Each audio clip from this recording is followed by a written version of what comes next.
They were more distinctive differences. You might want to discuss that at your retreat.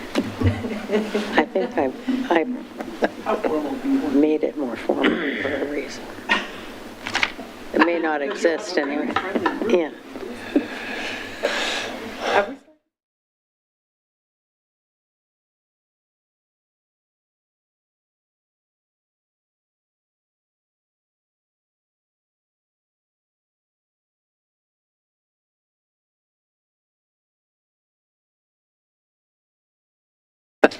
I will call to order a meeting of the Wilsonville City Council work session, pre-council work session.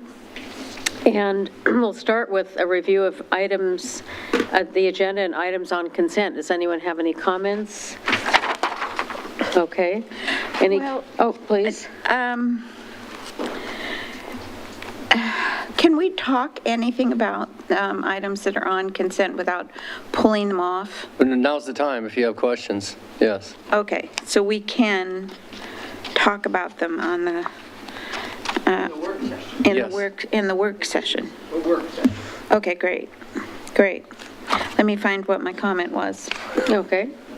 This is the time. I have. Okay, so I believe that the Community Cultural Events and Programs Grant is on the consent agenda. And there were, in the executive summary and the expected results, for me, there was a little bit of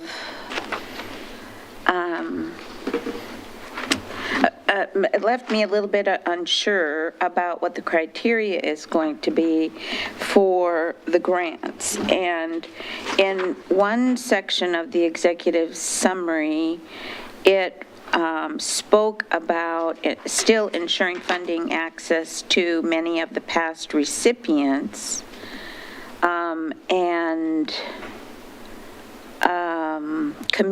and funding for ongoing community events, and then it gave a list of some of those things. And then when it came down to the grant focus and recognizing that the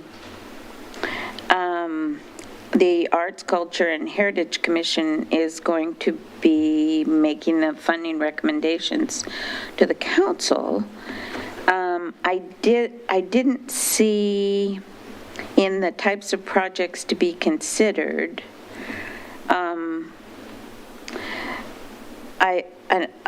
lot of an emphasis on community gatherings, that it was more arts, culture, history, and heritage,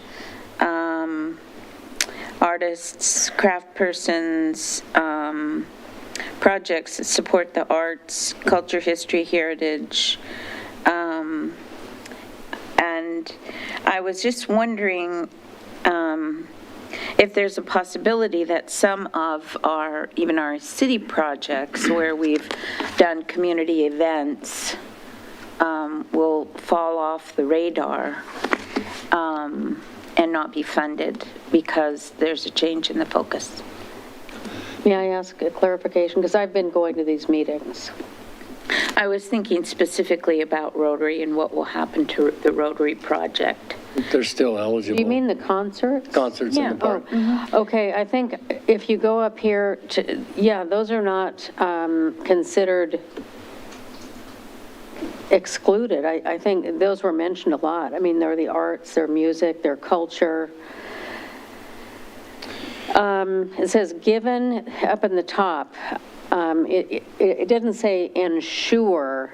I just wanted to clarify that it says, given the applicant an award history of the previous grant, the purpose of this version is to tighten the scope in order to focus funding in support, while ensuring funding access to many of the past recipients. It does say ensuring funding access.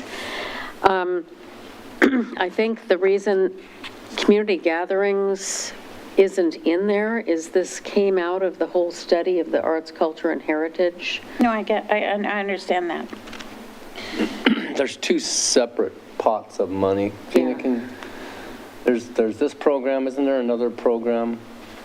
that- There's the opportunity grant. Yeah, that typically funds like the Rotary Concert Series, but I don't think it's, if the Excluded. concern is that we're not going to support those anymore, we will still support them. It just might not be with this funding. There's another grant program that we use as well. Okay. Well, that's what it sounded like, is that they would not, I mean, if I was a citizen and I was sitting on that commission and I was looking at the criteria, because it says that funds will be allocated, let's see, it's intended to support local arts, culture, history, and heritage programs. And so I don't know how that concert would fall into that as much. And I haven't been part, I mean, the mayor's been attending those meetings, so I don't know the intricacies of those I think that discussions. committee is recommending the funding, so I wouldn't want to assume that here we're going to decide what they're going to fund, of course. But they, I'm not trying to repeat myself, but I will, because they were coming out of that study, right? And it was to develop an identity, support arts and so forth. So this gives an opportunity to think about those things as well, I think. I mean, there was no discussion about excluding that. I think it's I think just- that there's an opportunity to expand, if nothing else. I think the focus of this grant is to be in alignment with the goals and priorities of the plan. of the strategic plan. Right. That doesn't mean that that's mutually exclusive of supporting community events through the opportunity grant or whatever the other funding sources. Okay, yeah. Do you have anything you want to add to this conversation? I don't know that I can add, but we'll Okay. see. So if you actually read in the grant criteria on the grant itself, it says something about community events on there. So that may be a place that Rotary concerts would fall under that community events. Chris Ammerman's going to be here for another agenda item, so let me contact him and see if they had any kind of conversation specifically about the Rotary concerts and what grant that might actually fall under, if that would be considered under this grant cycle, or if those kind of community events would be falling under a different grant program.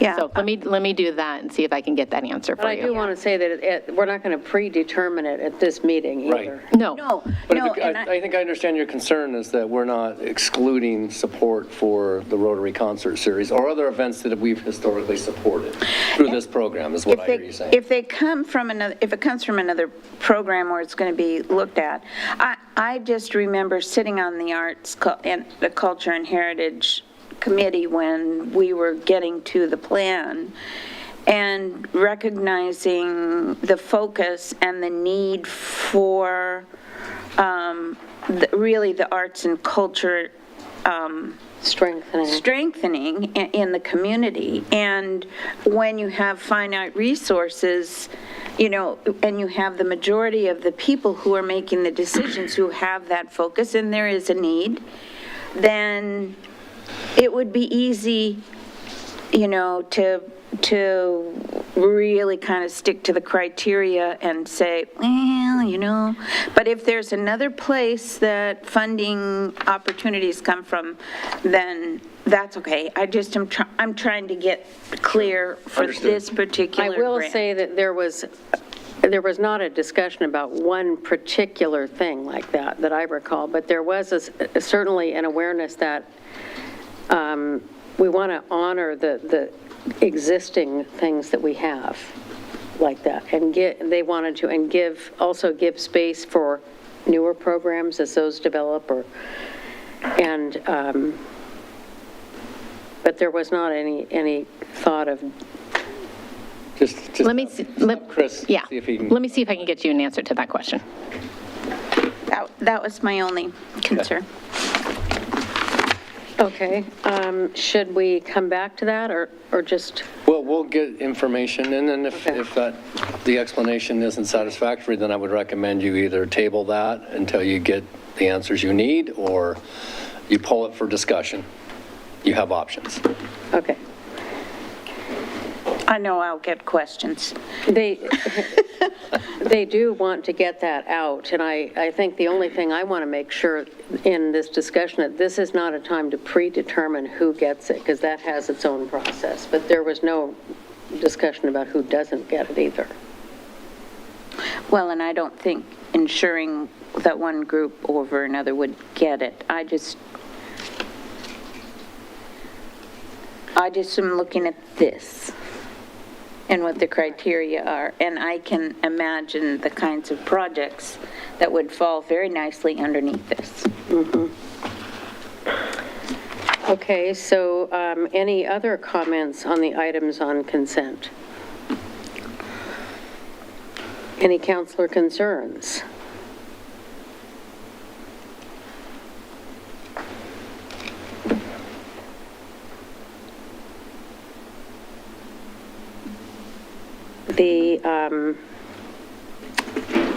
We will now continue, and I think we're ready to start the local public contracting code update with Ms. Guile Hinman.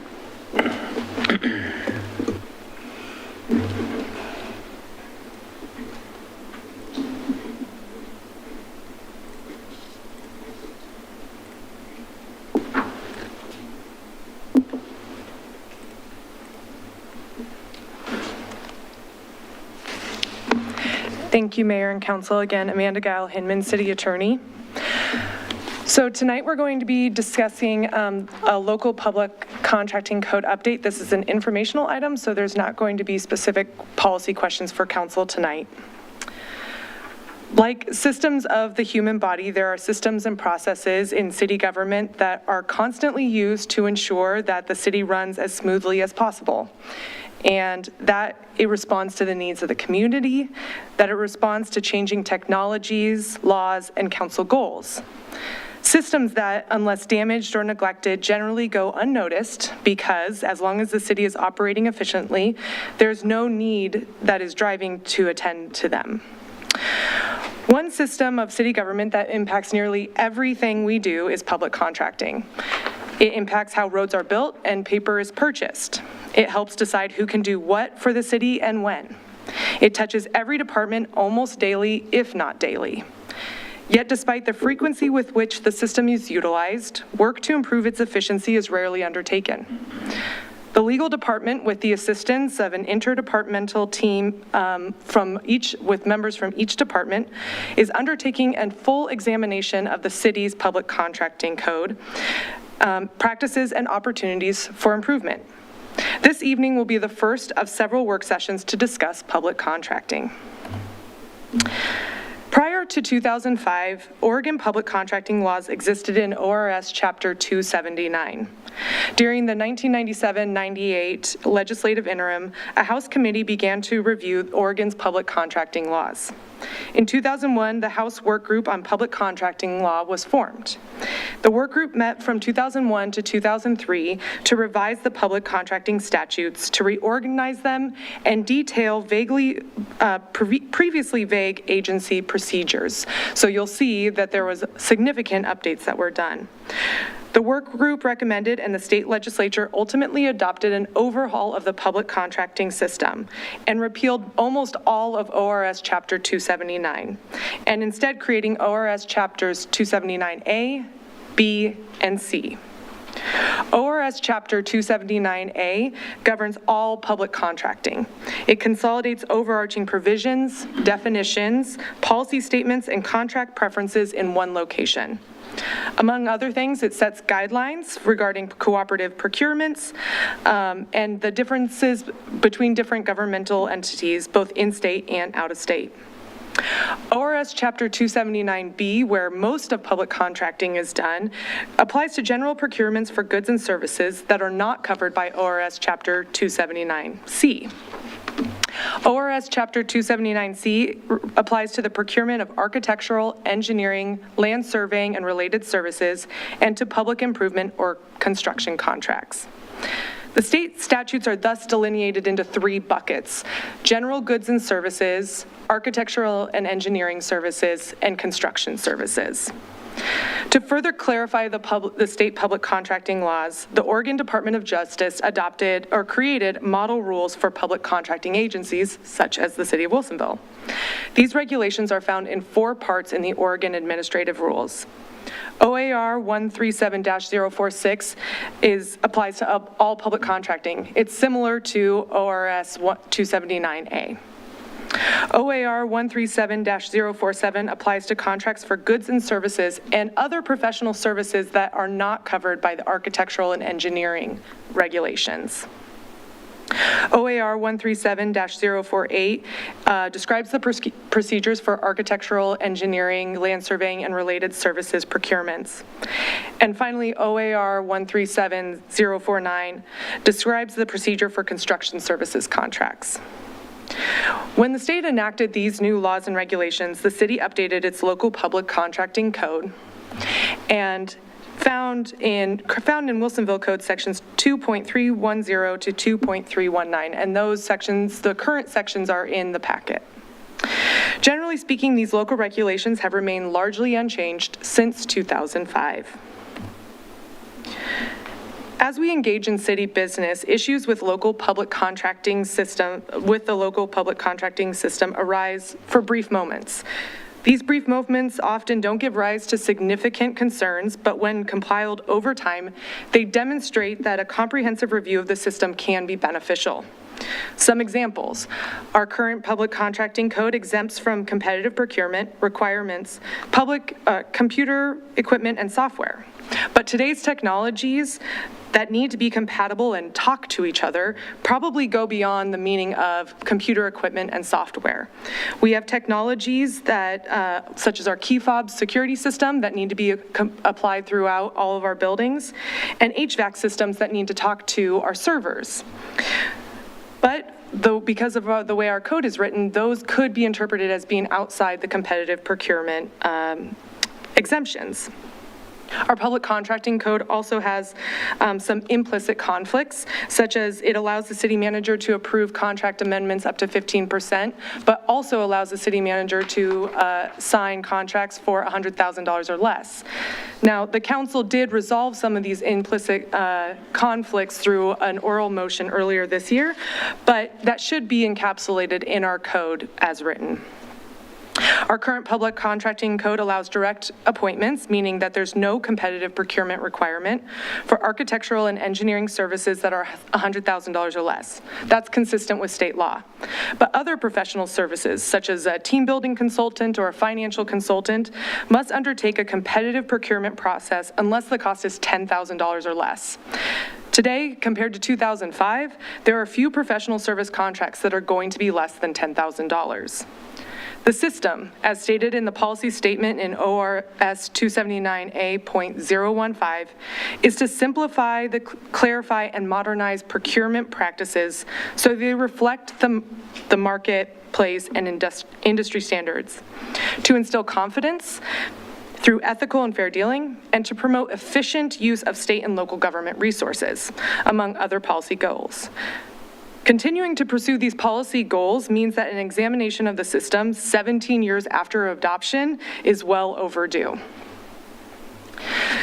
So as a preview of what we're looking at to modernize the local public contracting code, we're looking at several things that we intend to examine, but this is just the start. First is local administrative rules and an administrative manual. These could be crucial for a few reasons. First, they can help staff by providing cheat sheets and guidance on how to do public contracting. And it's also really important for our audits and when seeking state and federal grant money. A lot of times, these are the things that they look for to have in your already built into your public contracting system.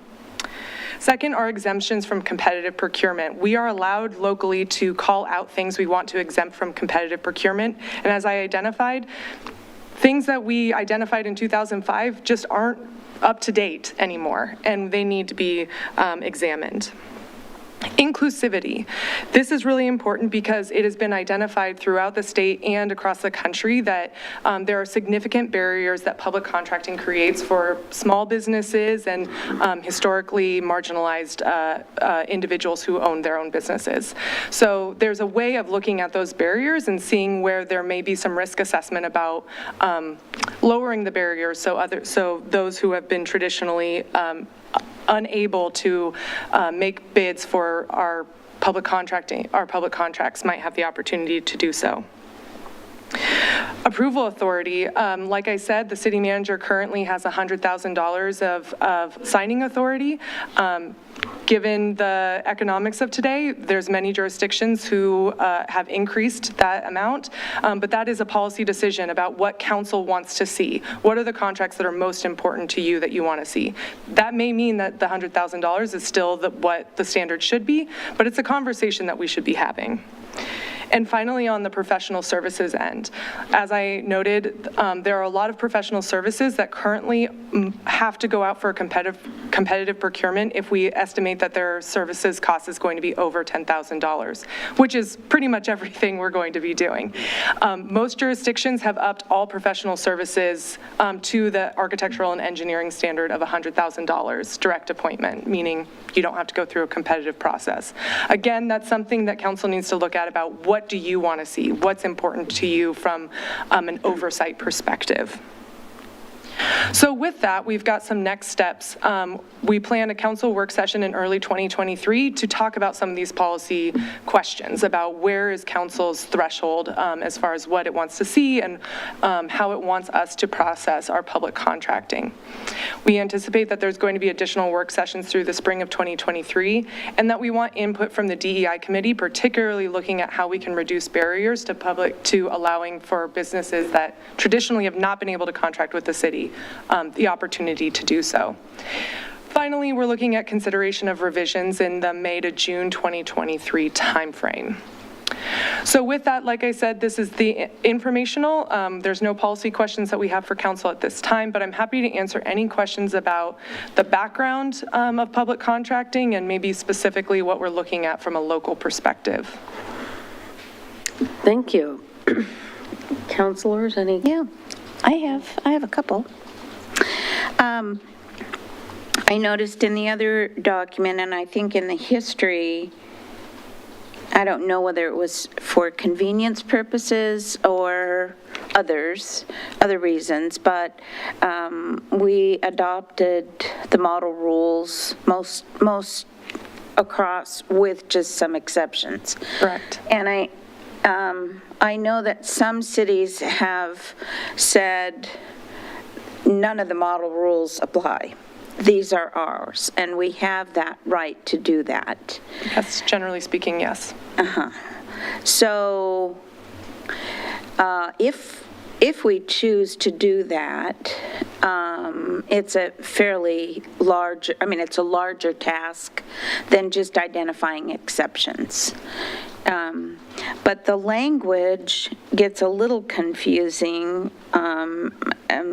Just for example, in 2.311, the application of state laws, it says, except as specifically provided, that we're going to let contracts in accordance with the public contracting code, the model rules, the attorney general, the,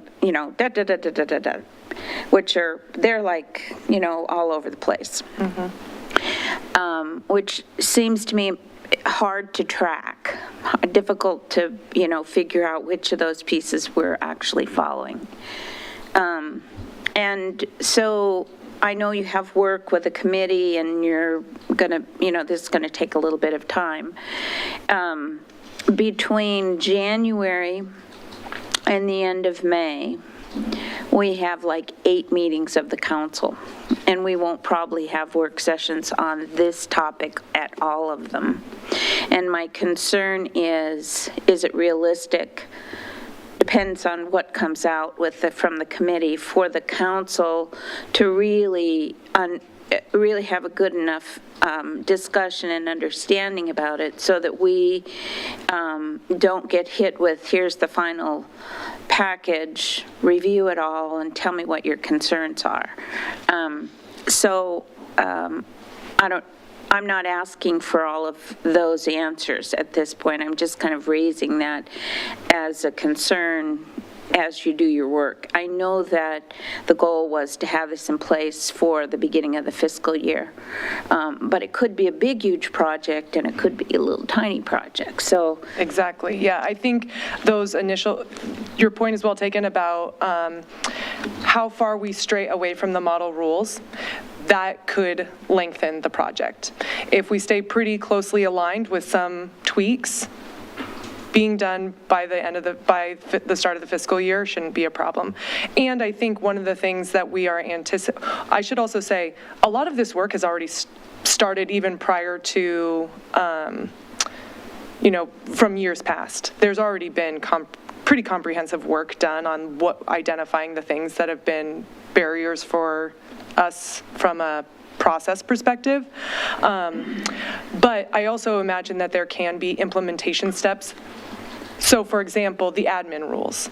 If we can get the code in place, the admin rules may follow a little bit after.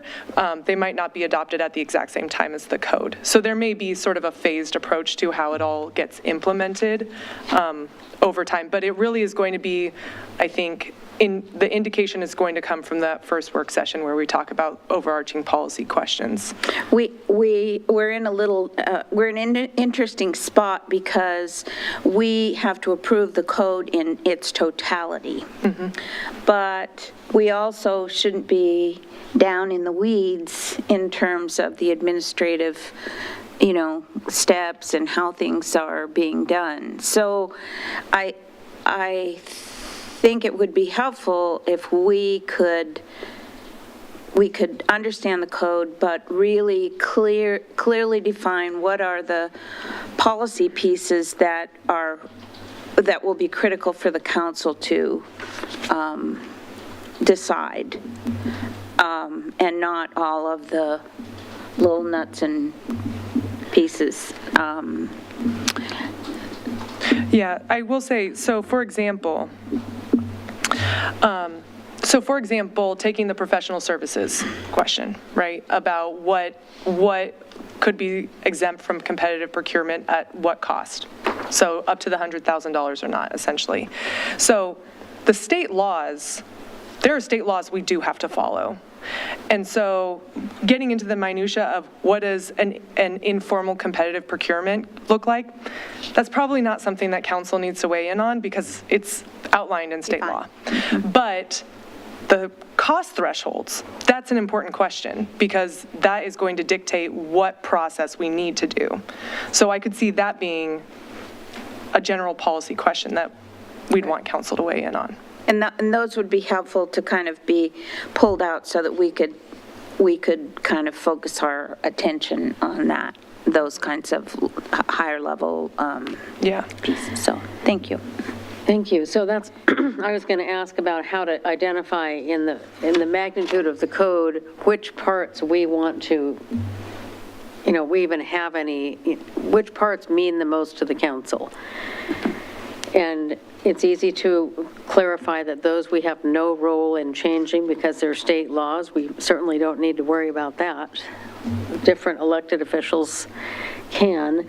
I also noticed on the community involvement process description at the end of the staff report that we will potentially find opportunities for the DEI committee to look at this, which is something this is an example of what we've been talking about with the DEI committee early on is, are there some built-in structural barriers and policies and procedures that could be modernized? And so I would hope that you would flag some of those or find a filter to look for those and bring those to our attention as a council too. And then what other category items do you think, is there a category aspect of the code that you can think of that would that would maybe just take some time to identify that the council could spend more time in advance looking at? Well, I do, it's kind of sitting in my brain right now because bringing up the DEI committee, but one of the things that we will need to discuss is a risk assessment of so one of the big issues that we have is our insurance requirements. Right. It's a huge barrier, especially for small businesses. But there is a reason we have the insurance requirements we have. It's because they're tied to the Oregon Tort Claims Act limits. So essentially, it's to cover liability up to what we would be required to pay under the Oregon Tort Claims Act. But there are contracts where those limits it doesn't need to be that high. The risk is pretty low. Type of contract, type of work. Yeah, and so what Like for food trucks and stuff like that. Yeah, and so what we're talking about with our insurance broker is essentially working out a matrix that would sort of weigh the risk to say, yes, in these cases, we can lower the liability. The difficulty is it's not tied to the cost of the contract. It's tied to what is the contract for. So a consultant, doing a team building exercise, risk is pretty low, but somebody doing some work on a roof of one of our buildings, there's a lot of risk with And we that. do have to pay attention to the fiduciary responsibility as well, so. Yep, yeah. Well, any other comments at this point? I would just say that you can kind of tell what you're saying. You can kind of tell that that's true, that we have come to this point where it needs to be reevaluated, is that increasingly the consent agenda is filled up with multiple resolution authorizing the city manager to execute, blah, blah, blah. So, I mean, it seems like when we reach a point where we've got 4 or 5 of these showing up every meeting, then that's an indication that we need to reassess, because those shouldn't all be coming to us.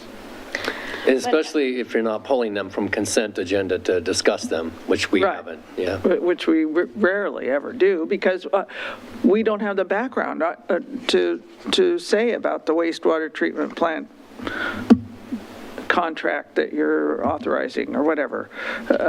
It's just not our... Right, we don't, but we can't relinquish our responsibility under statute to be the local contract review board. Yeah, no recommendations coming from staff will ask you to do that. I know. It's just that the bar has moved. Exactly. Right. When we adopted those, that was best practice at the time. Those thresholds seemed fine, but costs increase over time, so maybe it makes some sense to look at those thresholds. But it really is a policy consideration for council, and you can determine what level of comfort. And especially on the risk matrix, there's things that, we've required people to do for something that has almost zero risk to it, where sometimes we don't get any takers on it. Like food trucks or small contracts for even having food at the LOC conference, where people are like, why am I going to give you a $2 million umbrella insurance policy to serve you, $300 worth of food? It's going to cost more than the actual insurance rider that I have to get. So those are the things that we want to bring to you and have a conversation about. So it sounds like for the next steps, especially what council is looking for, are the high-level policy questions that would help inform some of the more minutia that maybe we don't need to have council get into the And weeds I'm about. wondering maybe if it makes sense for us to get comfort level with the new council on this, before we even start with the staff part of it. Yeah. Like if there's some deal killers on the front end, the council don't even want to, entertain we wouldn't want to recommend those. Maybe it makes some sense to get the clearance from council, and then we can go forth with staff. But maybe that's something you and I can talk about, if that sounds reasonable to 2 of the 3 that will be here in January. That would be you two.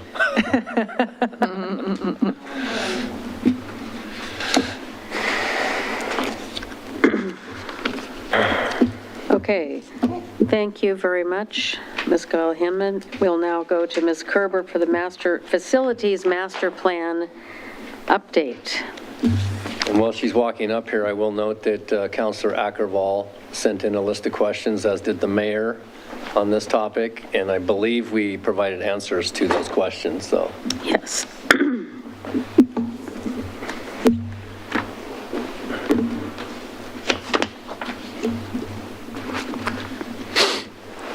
I got answers, and I saw that. So I think you'll address some of those as Sure. needed. Okay. And if I don't, we can always circle back on them. Thank you. All righty. All right, good evening, Mayor and council members. I'm Delora Kerber, the Public Works Director, and tonight we have a presentation on the 2022 Facility Master Plan, which is basically an update, took the information that we had from our 2015 Master Plan and looked at it. So the current Master Plan, the objective was to take the 2015 version and look at how things have changed since that time. Growth in staff, change in programs, just ideas of where we're going. Many of the stakeholders, internal stakeholders that were involved in the 2015 update have since retired or moved on. And so we had a fair number of new players, stakeholders that sat down with us to kind of give their vision of what they looked like into the future. And so with that then, oh, it's not. Oh, sorry. Okay. Ah, that one. Okay.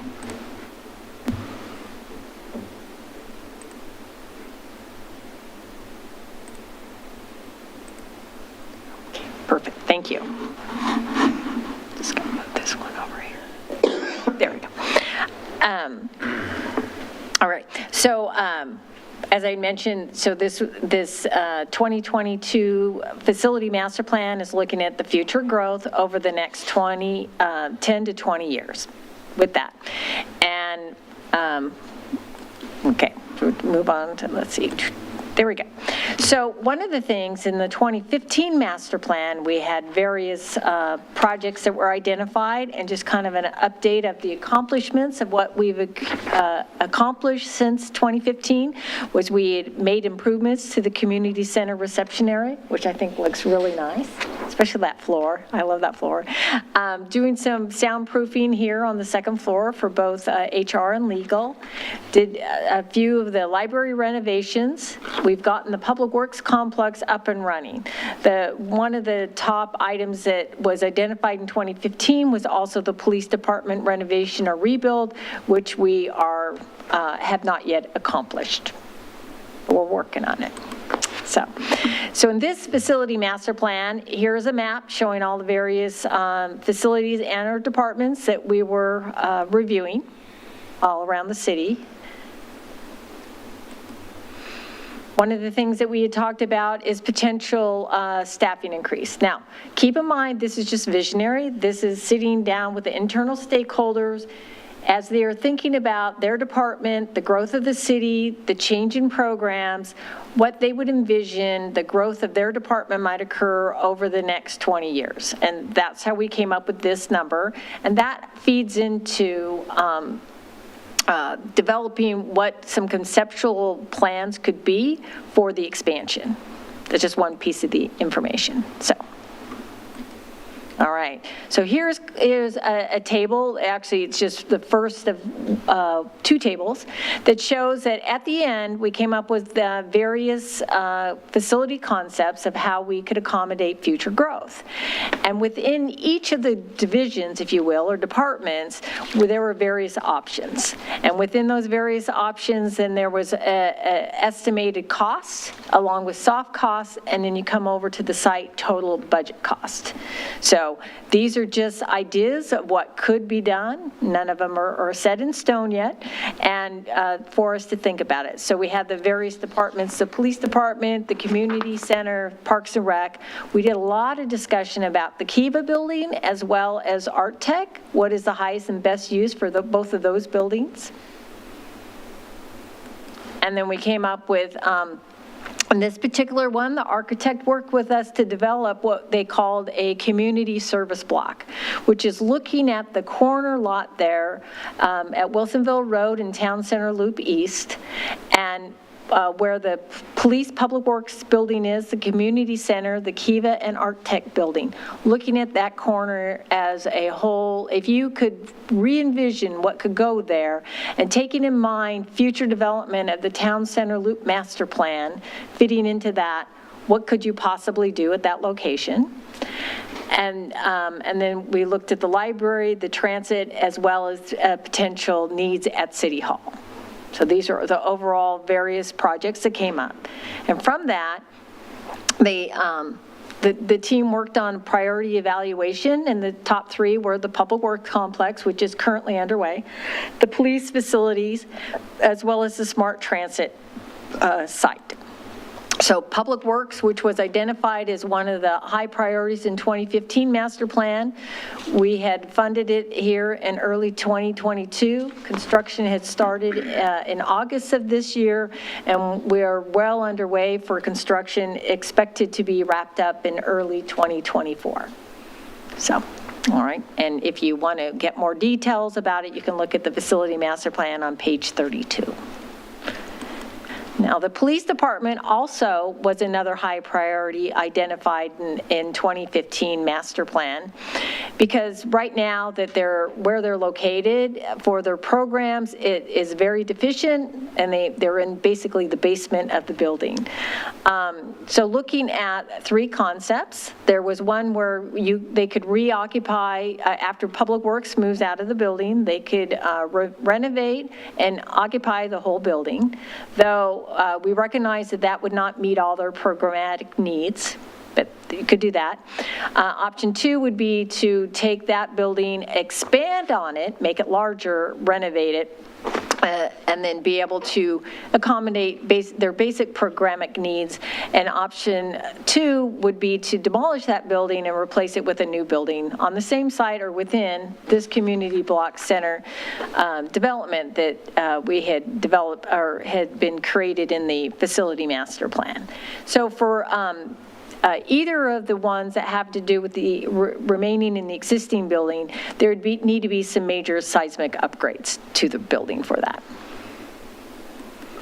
The last of the priorities was smart transit fleet, and this is a phase 2 build out where they would expand their administration and shop buildings. They would do a future fuel and wash building, and they do have money currently to be able to design it, but they don't have money currently to be able to construct it, and they're hoping to be able to get it completed by 2031. All right. So the community services block concept. This is interesting, like I said, it sits on the corner of Wilsonville Road and Town Center Loop East. And what it is they're just re-envisioning what could occur there, how you might be able to do it comprehensively, but in phases. So it wouldn't all have to be done at once. There's some various ones assuming the demolishment of existing buildings and rebuilding it. There's other ones we're leaving some of the buildings in place and just rebuilding other buildings. And then, like I had mentioned previously, it incorporated the thoughts about Town Center Loop Master Plan. One of the reasons that this would be an option that the city could pursue is it would really help with road access to and from the site and add parking. That is one of the areas that we really struggle with over in that corner with that. So there were three different site concepts. So first I'm just going to share with you, this is what it looks like today. So to give you an idea, we're sitting over here right now at City Hall, and this is Wilsonville Road at the bottom and Town Center Loop East. The current police public works building sits here. There is the community center here, Art Tech there, Kiva. This is what it looks like today. And so in the master plan, it takes you step by step of how you would phase for each of the three options, but I'm just going to kind of skip to the end of what it would look like once you completed the whole option. So here's the existing, what it looks like. And option number one would basically leave the Kiva and the Art Tech in place. It would move the police facility to basically where the existing parking lot area is today. And then you could move into that. And over time then, you could remove the police public works building that exists today and in lieu of that, build a community center here, and then be able to add additional parking all around, give the police some secure space, and give them a safe option to be able to exit their facility. That's one of the challenges that we have today is for the police, is when they leave, they have to drive through here, going through, community center traffic, other traffic, to be able to get out onto the road. So that's one option. The second option would be to remove the Kiva and the Art Tech building and then put the police facility at that location. And again, then demolish the existing Public Works Police building and put the community center there. And this would either be a plaza or additional parking plus the other new parking that would go in. And then option three is similar to it, just moving things a little differently. The police, again, would go where Kiva Art Tech buildings are. You would leave the community center and expand it at that location and then rebuild some more parking over at this location. So. Now, these are all just visions of what you could possibly do with that. So speaking of the Kiva building, I just thought it would be good to wrap into our discussion tonight the fact that in the master plan, we talk about how you might be able to use the Kiva building, such as being able to have it as a big open area for people to have for meetings in the big large open room, and then also do some much needed storage for the city down in the lower level. However, we had shared with you that it has come to our attention almost a year ago that there was major roof truss degradation, and that we were going to need to fix the roof before we could let anybody in the building. So what we did is we put together some construction plans, structural engineering plans, of which we put out for bid to see if we could get the trusses repaired as well as the roof. What happened is that we received no bids. And the feedback that we were getting from the potential bidders was that there was not enough information. There was too many unknowns. How would this affect the mechanical, electrical, and plumbing? And so what we've decided to do is we've hired an architectural team that will use the information that we already have from the structural engineer and look at the mechanical, electrical, planning. What are all the things that we need to do to bring this facility up to code? Not make it fancy for anybody to use, but basically just be able to open the door again. And so we're doing a best value determination, which I expect in probably a couple months we'll be able to get a feedback to get a sense of how much will that cost to fix the building, and then we can have the discussion of, what is our next step? Do we want to fix the building, or is it worth fixing the building? So, okay. So, all right, before I get into my next steps, I guess we could just, do we have any questions so far?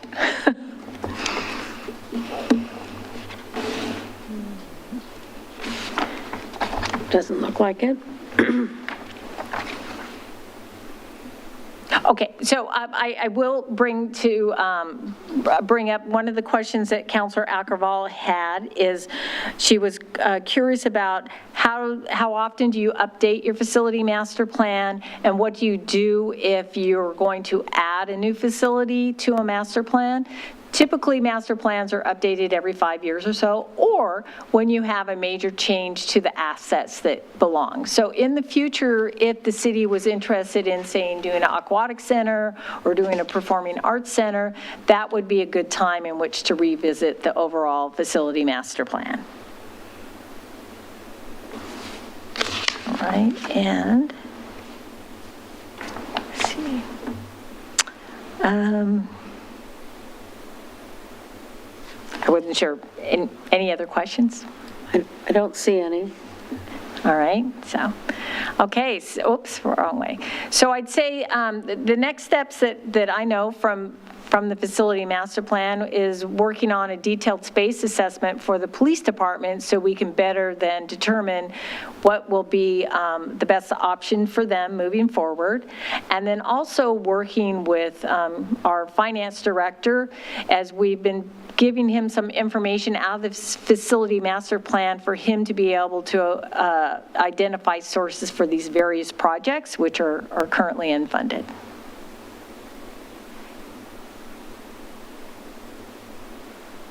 Any questions? I think we know there's a lot more work to do before getting into the weeds on, what are the colors you're looking at for the inside of the police department? Yes.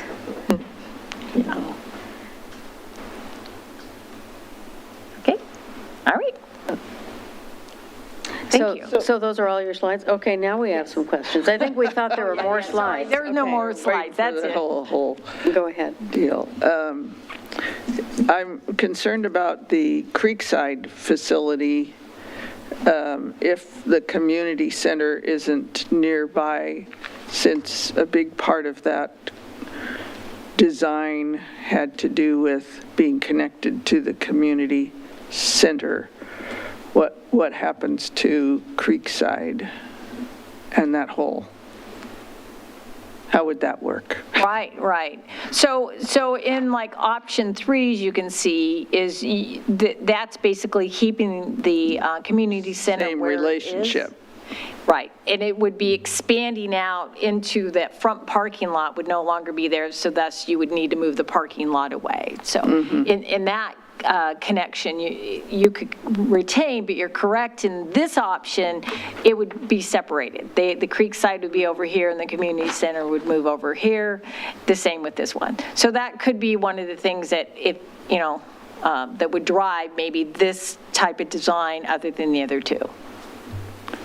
Yeah. I mean, it's been a while since I've been in Creekside, but it was kind of like the second floor was.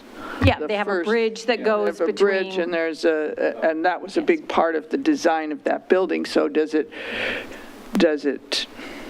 make that less of a building, or, what's the relationship between the people? What's the use of the people at Creekside? Do they use that? Are they big users of the community center? I presume they are more frequent users than people who live elsewhere in town.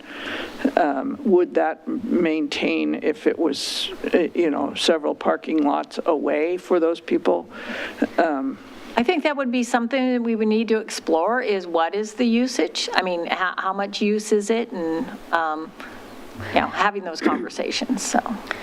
Could you add a comment in those pages someplace that recognizes the proximity of the community center to Creekside has been, and it's a value that if It's an integral part of the design and use of any change should Creekside. be evaluated with that in mind? Sure.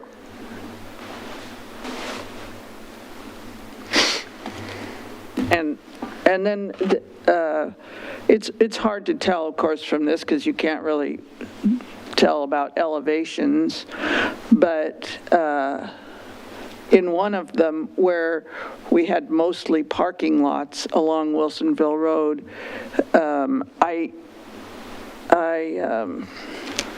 Either one of those. one of the nice things about Public Works and the way that building is situated right now, Police Public Works, and I understand it's very inadequate for those two departments, but is how well it overlooks Marassi. The building. As an observation? As an observation. As a way to keep Marassi safe, and the visual from that, the same way that I always supported having the skate park up here where City Hall overlooks it, is, if a significant building full of people overlooks a park area, it just makes it safer. Because nobody's going to do anything. Changes it quite a bit. Yeah, so if the parking lot is all low and you can't see through the trees to across the street, then the visual supervision of that park declines because there isn't any from the library. Right. I think that's also something to note, that one of the values, it isn't the ideal location for the police department. They're in a basement. I don't know how much Right. they can see, No, but but there the is an upper- original the upper value floor- noted to the observation of Mirasi. Right. So it doesn't so much matter who has that second story that overlooks, in the way it is now. It used to be City Hall, so it was full of City Hall offices. Now it's public work offices. But the point is, there are eyes on the place. There are people in those behind those windows. If it's a parking lot and tall shrubs, that won't be the case. That won't be the case. Well, thank you. Can I ask? Please. I just have a question about how this plan informs or interfaces with I think it's the 5-year capital projects plan? 5-year CIP? Yep. So any projects that are funded would be rolled into that 5-year CIP. Okay. But right now, are any of these? The only one currently is the Public Works Complex, which is underway, and Transit Smart has some funds to design their Phase 2. And did we include money for the police feasibility? Yes. Yes. So in this year's budget, right, the current year's budget, we do have money set aside to do a needs analysis for the police department, which then, will help us figure out what will be the next step of, for them. But that's out farther than just in this next budget. Well, typically, like with a building or like a sewer plant, you would put money in year 1 for design. Right. And then year 2 would be construction. Yes. Yes. And that So would right typically be now. a 2 to 3 year process. Right. So the needs analysis will help us figure out, where does it make sense for their facility to go? And then he is correct that next fiscal year, we would probably be asking for funds to design or redesign a building or design a new building, whichever, and then into construction. So they're currently not in a 5-year plan. And to end up in there, you have to have, for the construction part of it, you have to have an identified funding source. So like with something, a council goal was to come up with that list of unfunded projects, which we have mostly done, and we worked with the consultant to help us figure how that's going to work. And there's a staff report that I'm reviewing right now that will show you the severity of the lack of funding. And so you're kind of at that point talking about GO bonds or other voter-approved type things to get anything significant done. And we can't predict how people are going to vote on something like a new police station, so it makes it a little bit tricky. But if you get the design done, and then they approve, let's say they approved like parks and police GO bond, then we would put that into the CIP for the infrastructure for the actual building of the projects. Okay, thank you. Yep. That's helpful. I look at the list here, and I hear you say we're way underfunded on the projects that we currently have on the list.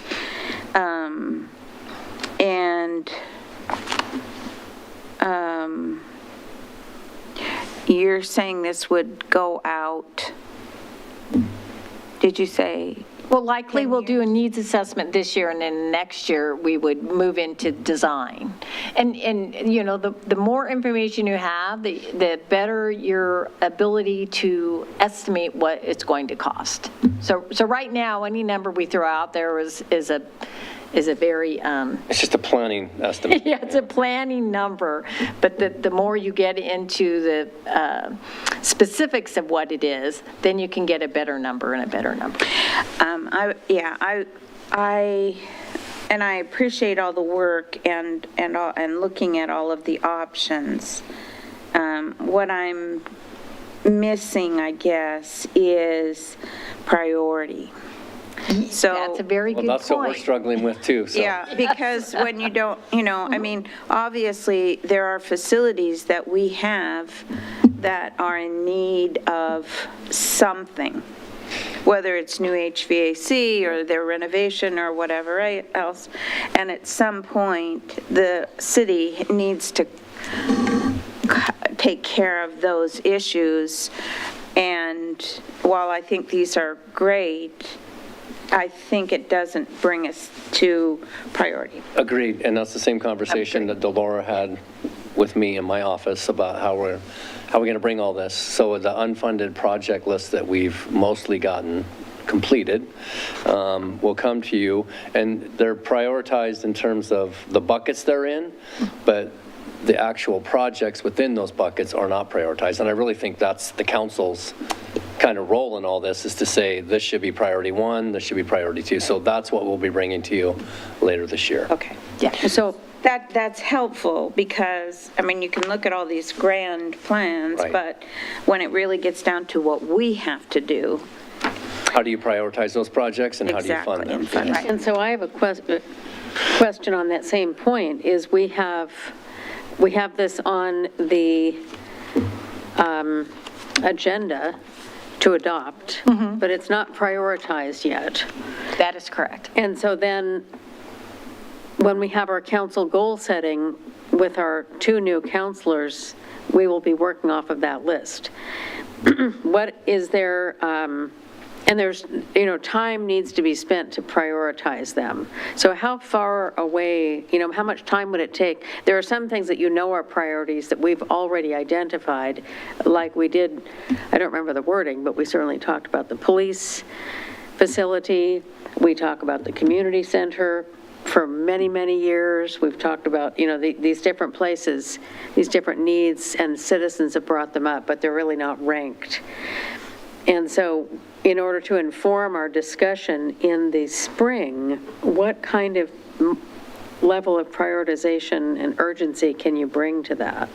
Well, that is the council goal that we're currently working on. is- The financial analysis. Yes, and so that will hopefully be wrapped up before the end of the year, and it really will be the council's role to say, here's what the priorities are, and then we build our 5-year CIP off whatever you say the priorities are.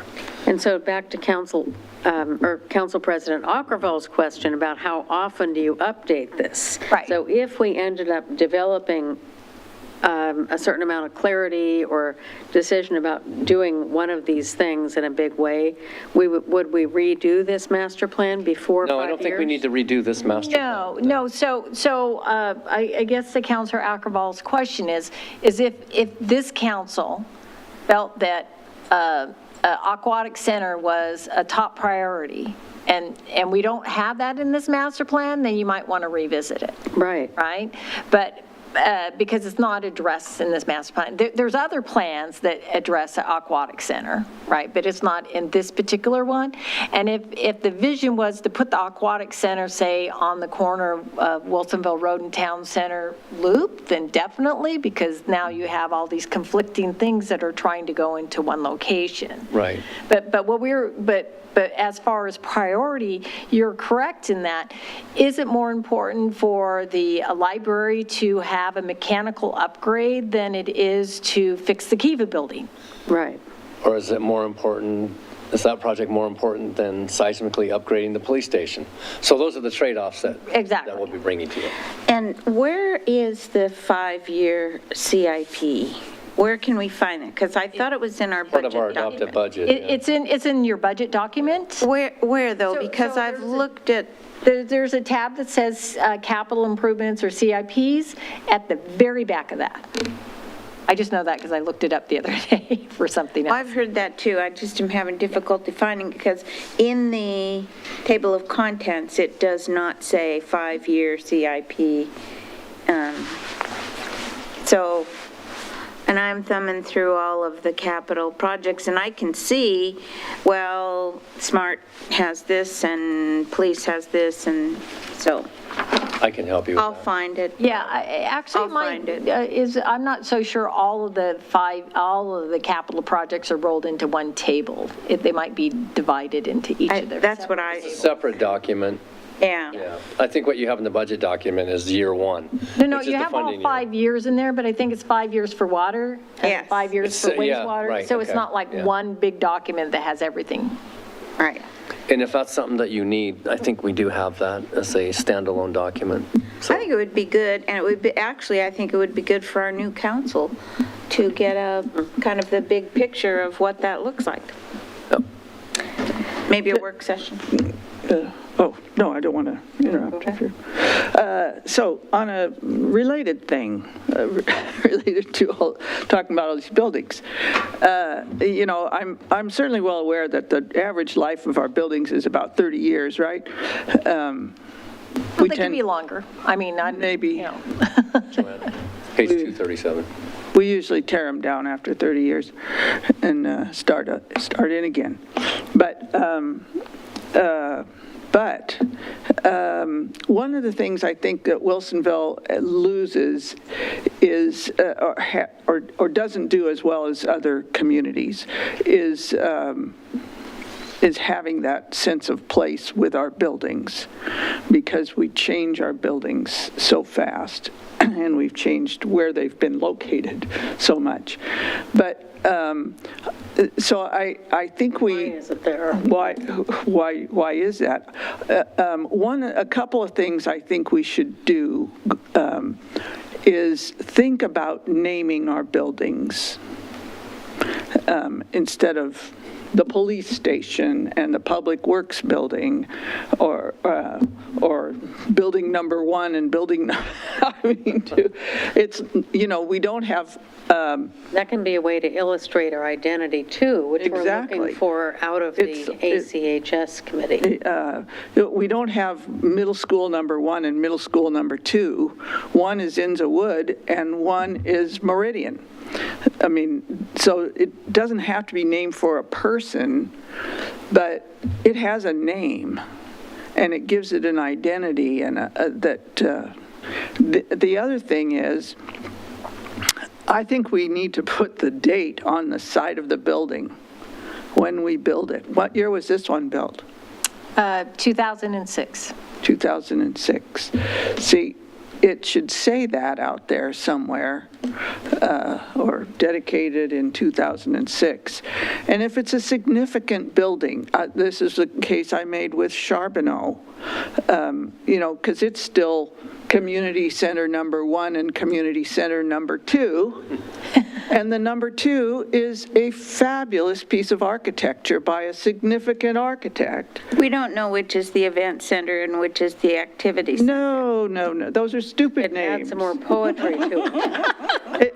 It needs to have a name, and the. What do you really feel about that? And a significant building like that has a real architect who's worked on that and done a fabulous job, it should at least have the architect's name out there in the little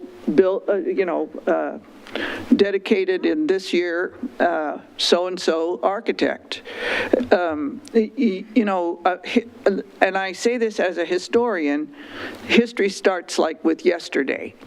So we might as well, so people don't have to wonder, was this building built in 01 or 08 or what was it?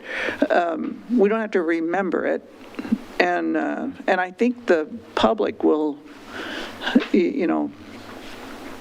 have a better connection, the way they do to the names, the schools that have names and things like that.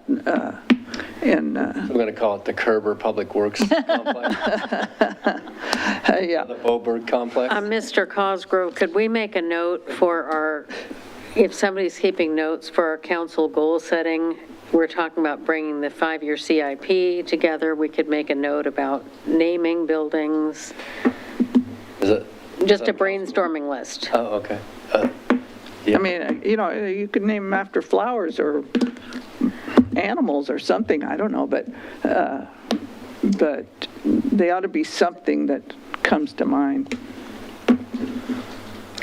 All right, thank you very much. Any other comments? Because we have this on our agenda for tonight. Oh, yeah. All right, thank you. Thank you. So I will adjourn the work session, and we will reconvene at 7 PM. Mr. Cosgrove. Yep. In another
So we need to ask him why he decided to grow the beard. He has an answer for it. And you're going to love it. I will call to order a meeting of the Wilsonville City Council on Monday, November 21st. Call to order a meeting of the Wilsonville City Council on Monday, November 21st at 7 p.m. Will the city recorder please call the roll? Councillor Linville. Here. Councillor Lehan. Here. Mayor Fitzgerald. Here. And Councillor President Ackerval and Councillor West are both excused. Thank you. Let's stand for the Pledge of Allegiance. I pledge allegiance to the flag of the United States of America and to the republic for which it stands, one nation, under God, indivisible, with liberty and justice for all.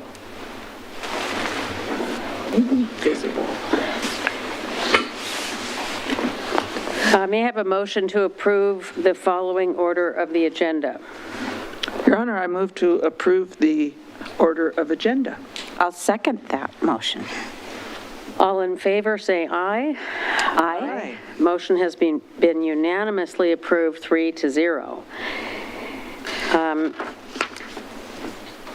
We'll now go into the mayor's comments, and following that, we will cover the communications section. See, we have quite a few visitors at our meeting today. Welcome. At our last council meeting on November 7th, we talked about a letter that we were preparing to send to Clackamas County regarding a topic that had been brought up regarding a proposed swap of land. We're sending a letter to Metro, to Metro regarding a proposed urban growth boundary land exchange. And in the board's discussion, Clackamas County. Wait, let me start over on this, okay? Okay. We have two different boards I'm talking about. We had drafted a letter to send to the Clackamas County Board of Commissioners regarding an action by the Metro Council. And the letter was about a proposed urban growth boundary land exchange. In the Clackamas County Board's discussion over 2 separate meetings about this, we heard some comments that gave us pause. And this is regarding an acreage of land in Clackamas County that had previously been designated for development as residential, and it is not ready at this time. So the proposal was to swap that out in a certain process for land near Tigard that is ready. That is in Washington County. So Clackamas County was responding to this and deciding how they would respond and thinking they wanted to find some other land that could be brought into development if a chunk was to be taken out. And we heard comments at 2 different meetings of the Clackamas County Board of Commissioners about that, stating that everything is on the table. There was a quote to that regard from Chair Smith. And it was really regarding seeking land to offer up to an industrial use that is now designated otherwise.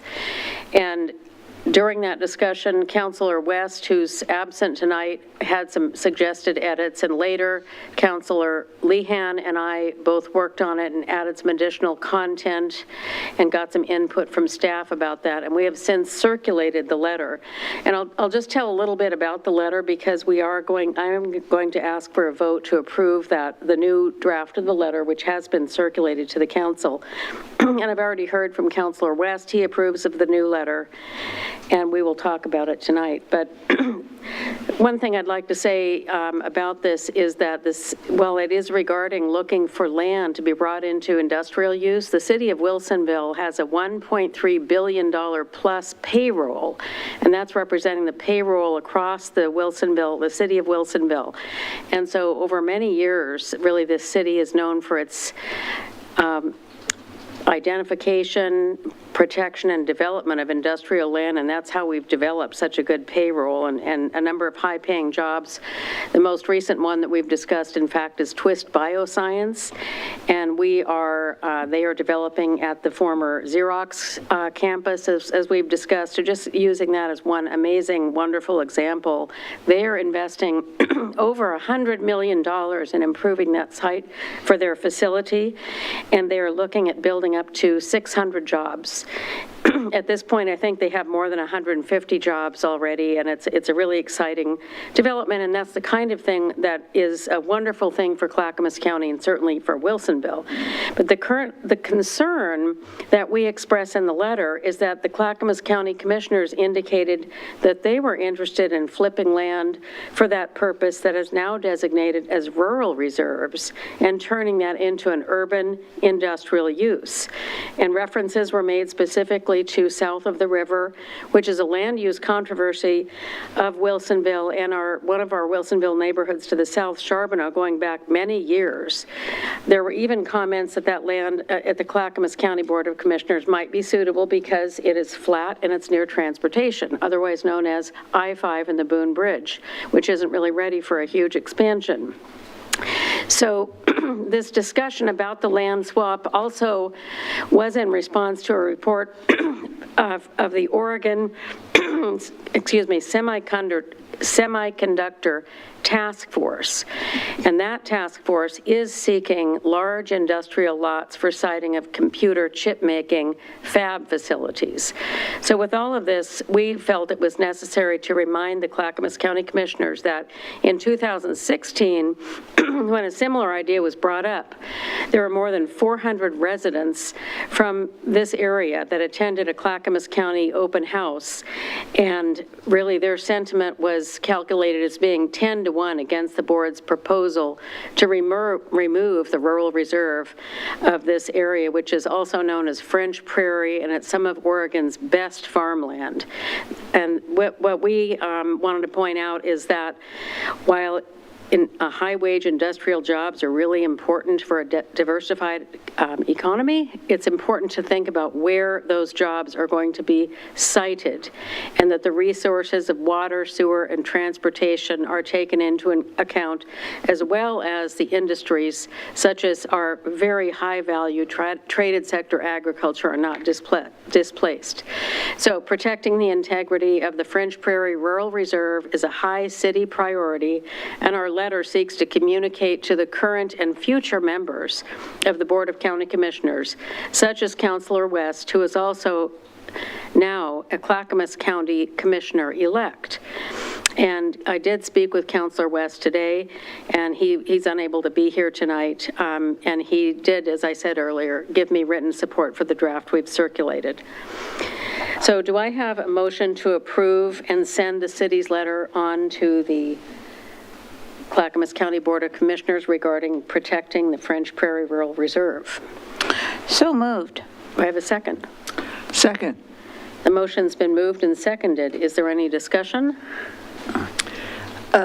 Yes, I would, was I supposed to push my other button? Go ahead. I would just add that one of the things that we added to the letter was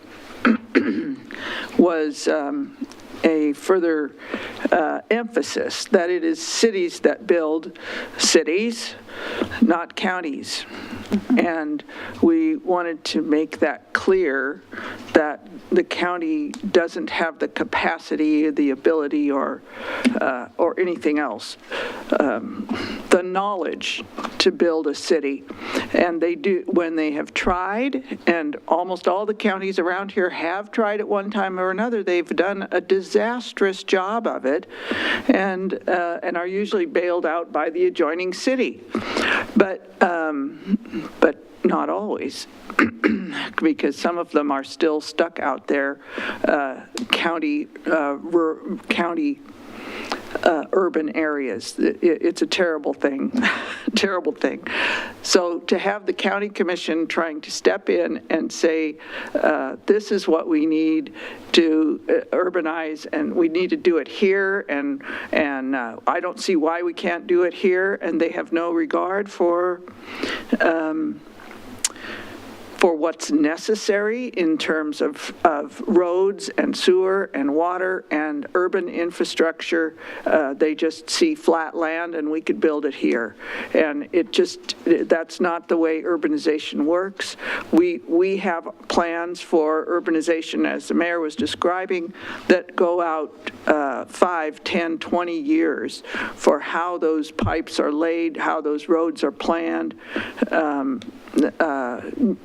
It's very involved. Building a city is hard work, and we have a lot of talented people on staff, from engineering to public works to transit, who are working hard at building a quality city, and the counties, they don't know how to do it. And that's part of our response was, let us build the cities. If you want to know where cities need help, you should ask them where they need the county's help to supply needed infrastructure for urbanization. But stay out of the city building business. So that was the other piece. Thank you, Councillor Lehan. And we do have some opportunities in Wilsonville that we'd love to have reinforcement and support from the county and our neighboring cities. So continuing to build on high-wage jobs is important, and making sure that it fits in with our residential and our city goals is a big part of it. A couple of other things. Just wanted to recognize the Oregon Korean War Memorial activities at Town Center Park this last weekend on Veterans Day. I had the opportunity to go to that event with some of our city staff. Also, the Korean War Veterans Association and Korean War Memorial Foundation of Oregon sponsored an event, and it was a great gathering of veterans and their families from Wilsonville and also from all around. I've met some veterans who live in other cities, and they like to come to this event for various reasons. They like the park and they like the memorial itself. And we were joined by the Honorable Mike Wetzel, who is the presiding judge of the Clackamas County Circuit Court. He serves as a lieutenant colonel in the Oregon Army National Guard. Also, Ryan Adams, our assistant city attorney, attended, and he deployed with Judge Wetzel to Kosovo in 2020, in fact. Also joining us and helping me with placing the wreath at the memorial was Roger Moeller, who's with our City Parks and Recreation Department. Mr. Moeller assisted me, as I said, with the wreath. Roger served in the U.S. Marine Corps from 1988 to 1992, and he took part in Operation Desert Shield and Storm. And I know there are other veterans who are members of our city staff, including our city manager, Brian Cosgrove, and in our Public Works Department, Martin Montalvo. I'm sure there are others. So it was a nice opportunity to thank them. And over the last couple of weeks, this is just a time for me to update on some of the things I've been doing. Mayor, did we get a vote on the letter? Oh, I'm sorry, we missed. No, yes, we did get a vote. Oh, okay. We had a unanimous vote. No, I don't think we We did not vote. No, we got into discussion. We had discussion. You're right, we did not vote it. And then you We did went on not vote. talking. I'm sorry, I've got So so the many motion's people pending, waiting. so I was you just need to trying ask for the vote. Hearing no further discussion on the letter to be sent to Clackamas County, the motion has been moved and seconded. Do I have, all those in favor say aye? Aye. The motion passes 3-0. Did you say aye? I did, I said aye. Okay. Thank you. There's a reason we have our parliamentarian city attorney here.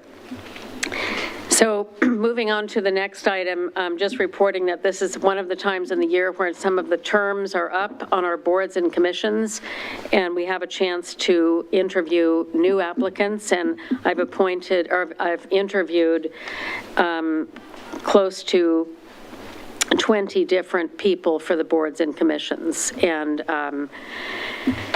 we'll be working on that, and we're just really lucky to have so many people who want to interview and participate in the boards and commissions, and I think we'll be looking at that recommendation for who to appoint at our next meeting. The KOI, TV station KOIN does a regular piece, maybe every couple of weeks, where they find a mayor who's willing to go on Zoom and be interviewed. And so they talked me into it a couple of weeks ago, and it was fun. I was interviewed by Emily Burris and Ken Bodie, and we really got to brag about, I got to brag about Wilsonville's accomplishments and successes and all of our housing that we're developing, the frog pond, things that are going on with all kinds of different housing, and again, promoted our growth in the industrial sector, which we are really proud of what's going on there. And you may hear another meeting that I attended that Councillor Lehan also attended, as well as Councillor-elect Katie Dunwell. We had a meeting of the French Prairie Forum, which is a group of North Willamette Valley governments, and we get an update on what's going on in the North Valley there. So a couple of things that are coming up. This Saturday, November 26th, is Small Business Saturday, and it's a great time for us all to remember the small businesses in our communities and where we live, and take that day to really get out and see what they are. And the city is of course, so proud to have so many local businesses, and this is a chance for us to highlight this national program designed to encourage people to shop locally. Everything from coffee shops to retailers and salons, it all makes a big difference. The Oregon Department of Transportation, ODOT, has opened up a 50-day public comment period on the Regional Mobility Pricing Project. And so this is a proposed program that you may have read about to toll I-5 and I-205 in the Portland metro area to generate construction revenue and to manage traffic congestion. So ODOT is hosting 2-hour-long public workshops online November 29th and 30th, and the public can comment on those through January 6th. I believe we have that up on our city website already, so you can just go there to get more information and find the links.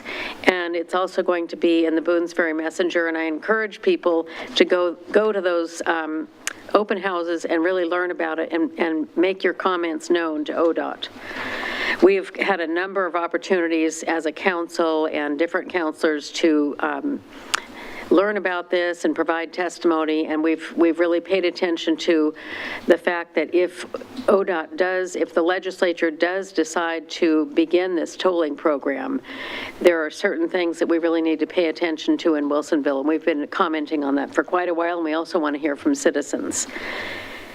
The last agenda item for my mayor's points is that on December 1st, Friday, December 1st, which is coming right up, we will have the annual community holiday tree lighting. It's from 5 to 7 p.m. at Town Center Park, and I hope we can get a great turnout. We're going to have live performances by local choir groups and photo opportunities with Santa Claus. I said that was the last thing, but I want to give a preview to a group that's coming to the City Council meeting on December 5th, and that is the Wilsonville High School girls soccer team. For the second time in a row, they are 5A state champions, and if you want to have a great time, come and see them next week, or in 2 weeks when they attend the meeting, or definitely watch them on the council presentation. That is the end of my mayor's comments. Sorry that took so long with a vote in the middle of it. And we'll now go to our communications segment of our agenda, starting with a presentation about the Clackamas County opioid settlement with Elizabeth White and April Heron.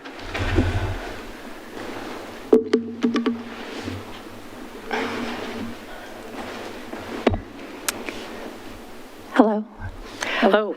Good evening. Thank you so much for having us tonight. My name is April Heron. I am with Clackamas County Public Health Division, and I'll let my colleague introduce herself.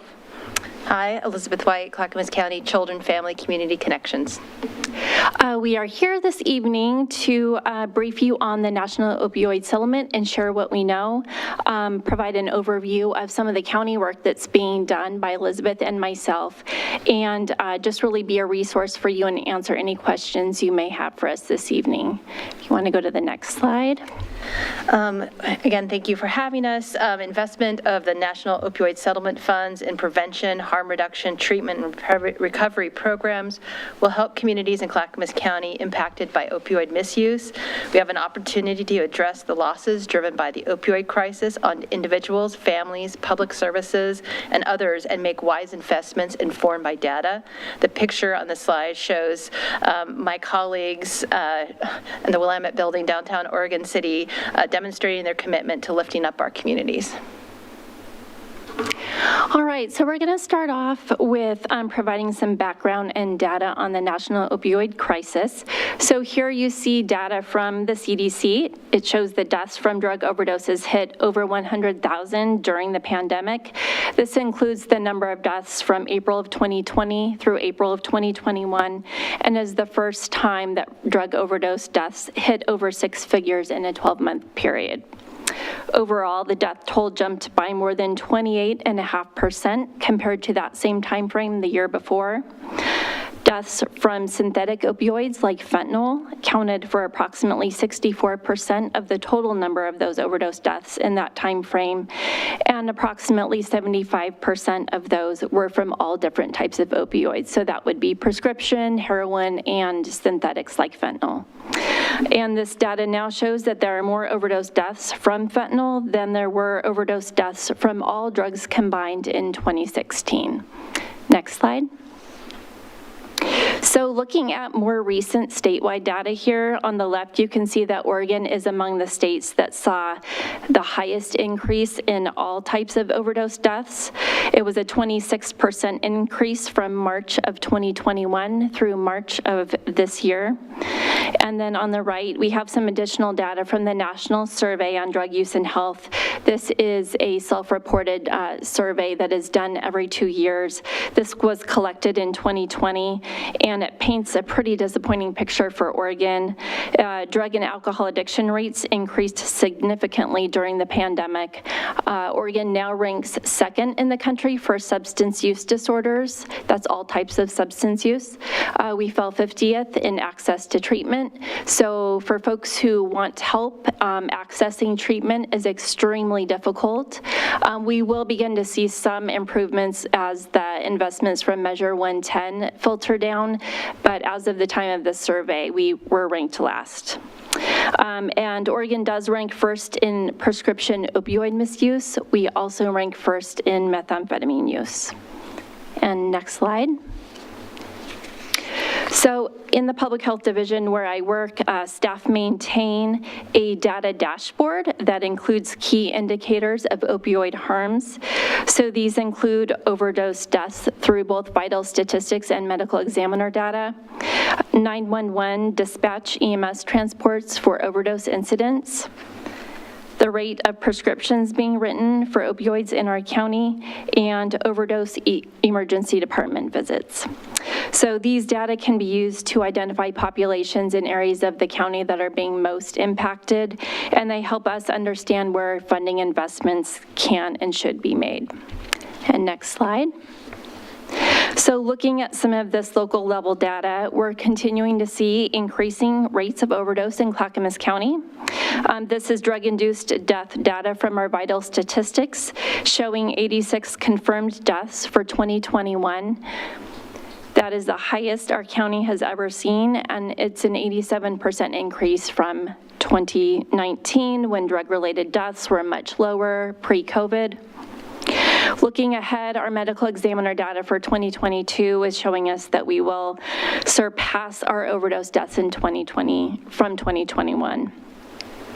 The toxicology reports are indicating that fentanyl is our most common drug found in those reports from folks who have died from an overdose, and methamphetamine is just not too far behind. Next slide.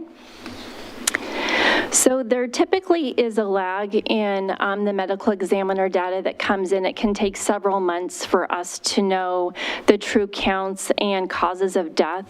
What we're looking at here is vital statistics data from 2021. It's pretty confirmed. And this shows our drug-induced fatalities by drug type. So here we see the presence of all types of opioids, including prescription heroin and fentanyl, that were found in the results of people who died from substance use increased 162% from 2019 through 2021.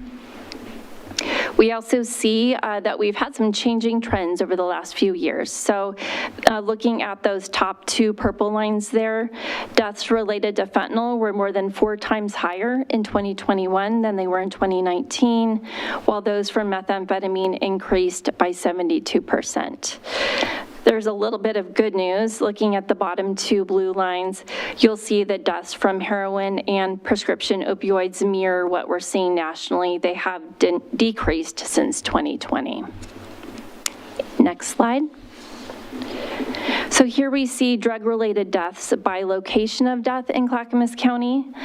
You can see here the zip code for Wilsonville saw a death rate of 3.2%. This spans the years from 2015 to 2020. Just to give you an idea of where Wilsonville falls, the highest rate of deaths in any one zip code was 12.4%, and the lowest was 0.3%. So Wilsonville falls sort of in that mid-range. And next slide. So here we see incidents that required EMS transport for opioid-related calls, drug overdose, or events where naloxone was administered. These are listed by drug type on the left and by city on the right. For city, the city of Wilsonville, the data does come from Tualatin Valley Fire and Rescue. These incidents have increased significantly over the last year compared to 2020. And I did mention public health staff maintain weekly real-time surveillance of these incidents. We subscribe to a platform called First Watch, which allows us to see daily what's happening around the county. So what we do is monitor for changes, emerging drug trends, and spikes, and we're able to share this information regularly with our partners. So you can see where Wilsonville ranks in these drug-related 911 calls.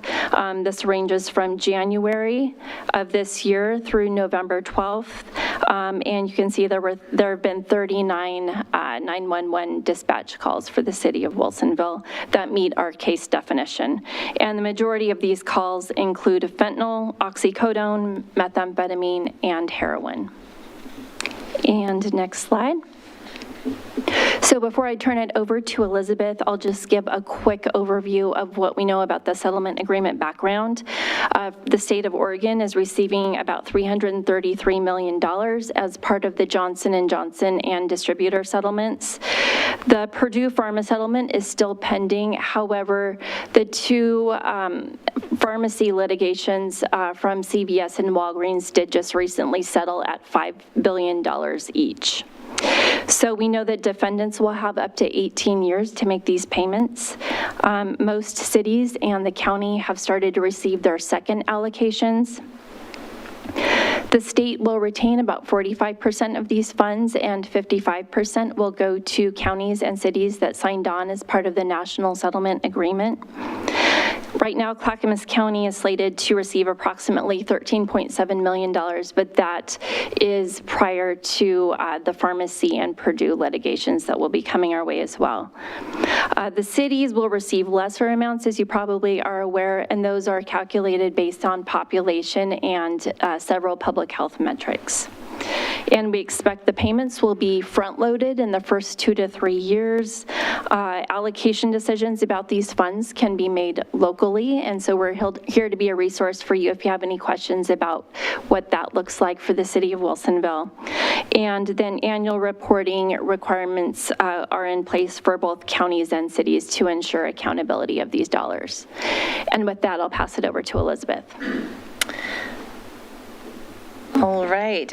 So underneath the settlement agreement, there are allowable uses of settlement funding, and they are listed right here. And many of these things we do in the county. And if we're invited back, we will discuss all the great things that we're doing and opportunities for partnership. Many of these strategies we're bringing people together, and we spotlight different projects, and we foster collaboration. And I'm going to talk about the guiding principles. We are fortunate that Johns Hopkins has created a great series of documents that will help jurisdictions guide the use of funds from the opioid litigation to ensure the dollars are used most effectively. We don't like to reinvent the wheel, so it's great to have this guide. The 5 principles include spending money to save lives. Cities and counties are encouraged to supplement existing efforts or expand upon efforts instead of using funds to supplant, and with the hopes of growing and expanding our capacity to address this crisis. Use evidence to guide spending. April presented a whole bunch of great information. We have a lot of best practices that can guide how we can use these funds most effectively and efficiently. Invest in youth prevention. That's my jam from my division in Children, Family, Community Connections. We know that every dollar invested in evidence-based substance use prevention programs results in a savings between of $2 and $20. Let's stop addiction before it starts. Focus on racial equity. Unfortunately, populations are disproportionately impacted by the opioid crisis. This funding offers an opportunity to lift up all populations, and develop a fair and transparent process. Accountability is key, so we can monitor and report on the funds that we are using to lift up our communities. And this is the framework that we've developed. It's kind of the planning and implementation of the how we're going to be moving through this process. And it aligns with those 5 guiding principles that we discussed previously. And the first part, we have done some of this work assessing gaps in prevention, treatment, harm reduction. We've conducted some listening sessions, and we will have a report and present that information when available. We will continue that assessment process because that will help guide where those investments should be focused. We also are using collaboration as an important key element of this framework. That's why we're here. Thank you again for letting us come and meet with you. We really want to engage communities to identify funding priorities, how to collaborate. We will engage in a stakeholder process where we will hear from different groups to figure out how we will distribute the funds in a way that is based on those 5 core principles that we discussed previously. And then again, that transparency, that piece around accountability where we have reports, describe how the funds have been used, the process, and the process continues because we've got 18 years to continue this. I think I'll be gone in 18 years, but I look forward to seeing how it unfolds.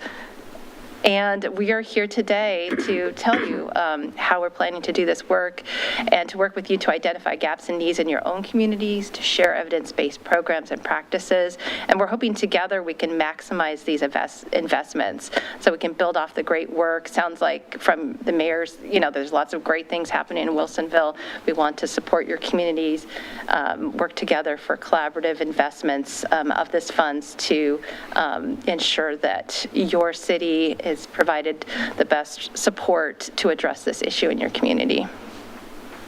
So we tried to get this done in 10 minutes. Hopefully we Thank you. succeeded. Thank you very much. And really appreciate you coming to our meeting to talk about this, and I'm sure that we will want to talk with you about these ideas.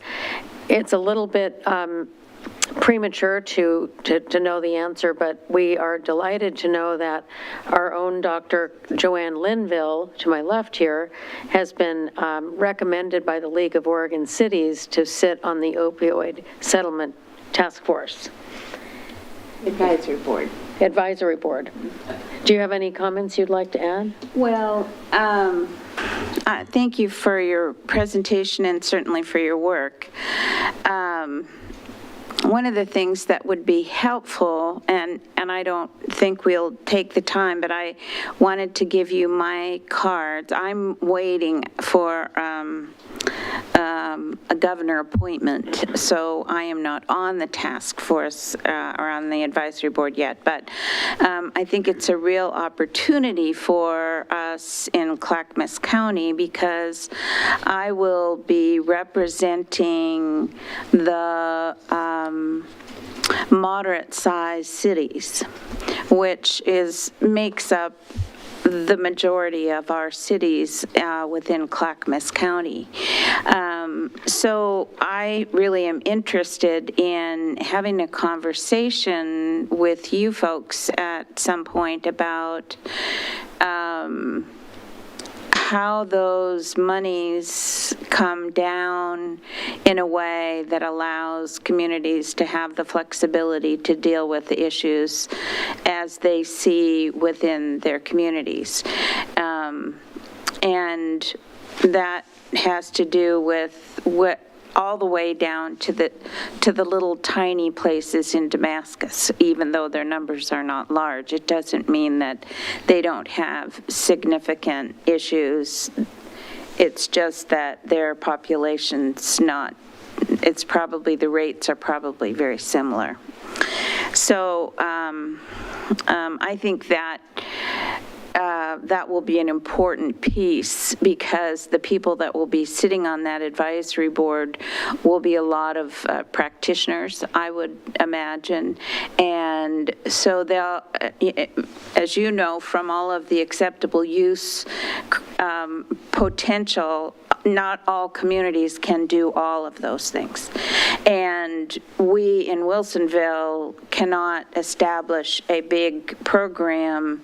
We have to have that warm hand ability to hand off to services. So I would be interested, if my appointment comes through, in having a conversation with you to help kind of guide some of that discussion. So I'm going to ask that you get a couple of my business cards. I mean, you take my, and if you'll leave a card for me, if you have them, that would be really great. So, and then one of the things I just wanted to ask you is, your numbers have been the same as the ones that I've seen from the CDC, which are pretty astounding. But have you heard about the vaccines yet? And do you have any information about that? They're starting human trials on the oxycodone, and they're looking to start it for fentanyl. So those will be something I think to follow, because that will be pretty exciting stuff if it actually works. Yeah, I haven't heard anything recently, but when I was at OHSU, I worked on some clinical trials that were for a different indication, and so it looks promising. Yeah. So I'm excited to follow that as it goes along. Yeah, that would be a really big game changer if they work, so. And I was just going to add, we'd love to stay in contact with you and just share information as we're getting it. I mean, with the 18 years ahead of us, I imagine some of these abatement strategies and evidence-based work are going to change over time. And if we do see a lot of, success with these vaccines, that could down the road be an option that we look into. And this really is about leveraging resources across the county and with cities, being that the county is receiving a significantly larger amount of money, we want to, really work with individual communities to figure out what's best for that community. So, yeah, we look forward to future conversations. Thank you. Thank you. Thank you for reaching out and And wanting we to do have have those a conversations. comment also from Counselor Lee. Yes, I just wanted to say, when I was saying previously that the county needs to step out of our business in terms of building cities and urbanizing, this is an arena where we look to the county to take the lead. So we know that the county has the expertise in this arena, in social services and law enforcement, and of course we contract with Clackamas County Sheriff. So we work closely with the county on law enforcement and social services, and so I just want to say that we do look to the county for help and assistance and guidance on issues like this to be most effective, because this is their realm. Thank you. Also, Wilsonville, that our council voted earlier this year, maybe it was almost a year ago, to devote funding to hire a behavioral health specialist here in Wilsonville. And the more that person can help with prevention, the better. And as Councilor Lehan said, we spend a lot of time in meetings with the county, with the various cities and the other mayors and the county commissioner. And so the more that we can leverage their expertise to help our whole county and our city, the best. That sounds wonderful. Is the behavioral health person going to be embedded within law enforcement, or? Yes. Yes, do you want to describe that a little bit? It's exactly as you described it. It will be embedded in the police department, and when there's a mental health component to a call, that person would be detached with those officers. And there's some educational aspects too. Still finalizing the final scope of that work, but Mayor, if you don't mind, I have one question that Sure, we're kind of struggling with as a staff, and we've talked a little bit with council about, is that our portion of this money is pretty small.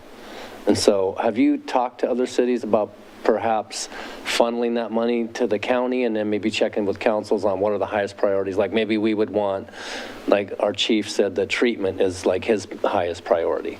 If he could wave a magic wand, but education might be something that we would like too. But is that something that you're talking about with other cities? Like if we pool our money and gave it, because it's a state issue, but best managed at the county public health level, as Councilor Lehan just stated. We don't have public health folks that work for the city. Right, yes, so that is a great question. We have met with 2 city councils so far, and they have voted to pass their dollars through to the county. So what's happening is we're setting up agreements between public health is taking the lead on that. That is my division. And then we will work to get those funds included as part of the larger county settlement. But we do want to work with you to make sure that Wilsonville's needs are being met through, whatever's identified. And I wanted to mention that the behavioral health law enforcement co-response is one of those evidence-based strategies that's highlighted. So that's a great thing to be investing in and looking at. And I'd love to talk more about that, because we do operate a program out of public health, and we work pretty closely with law enforcement and behavioral health. So I'd like to explore that a little bit more Do you as have well. a copy of an agreement with one of those other cities that you could send to us, or is that something that you haven't done yet? We're just starting to build the language for that, but once I have that template in place, I could send it over to you if you want to take a look. I personally would be interested, but I work for the city council. It just seems to make sense that since you're the quote-unquote subject matter experts and we don't have that level of expertise on our staff, it makes sense to partner with you, as long as the city council got a say in terms of how that money's spent locally, or how the priorities are. I think it would be a good resource to see. Yeah. And I see Councilor Linville has a point. Well, I think that's an excellent example of the kind of information that I will need to take back to the advisory board, because I imagine that a lot of the money, while it may be population-based, it's going to almost be grant level funding. And so being able to identify, and I imagine this happening across the state, where you have population centers either at the county or programs at the county level that they can say, we already have these partners with these smaller cities to provide those services. And if that's a strategy that really needs to be pushed forward in terms of priority for funding, then that's an excellent example of the kind of information that I can take back to that advisory board, rather than maybe some other strategies that, would be looking at individual cities trying to bring up treatment programs and prevention programs and education, those kinds of things. So I think that's an excellent example, and so would be helpful for strategies for me to take. So that was my last slide, kind of the pitch of the economies of scale. Yeah. And so it sounds like that resonated with the city administrator. So, and then I also encourage, if you'd like, any of your schools want to reach out to our division around partnering around substance use prevention, we are more than willing to. I think I've met the SRO at the school. Good. And Yeah, that would be our point of contact. We're here to support youth and families as well. And, I mean, that's another one that, the school district, of course, is West Lynn, Wilsonville, so that's not exactly a city thing, and I presume you're also talking with West Lynn, for instance. So the school district is a different level because we serve children in the whole district, which runs from here to West Lynn. We're not just interested in Wilsonville children in the school. It's, the whole district. Thank you so much. Really appreciate your time, and it sounds like we have lots more things to follow up with. Thank you. Wonderful, thank you, and yes, we'll be happy to take your card. Okay, and that brings us to the next item on the agenda, which is Oregon Building Officials Association 2022 Permit Technician of the Year Award. And this is going to be led by Mr. Carlson. We'll hear more. April.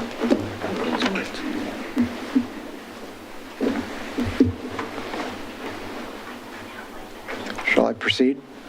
You're ready to go. Thank you, Dan. Thank you. Thank you, Mayor Fitzgerald. Good evening. Good evening, Council. Thank you for this opportunity to be here tonight. For the building department, this year has really been an exceptional year in every way possible. And tonight we're here to acknowledge and recognize and say thank you to Becky White.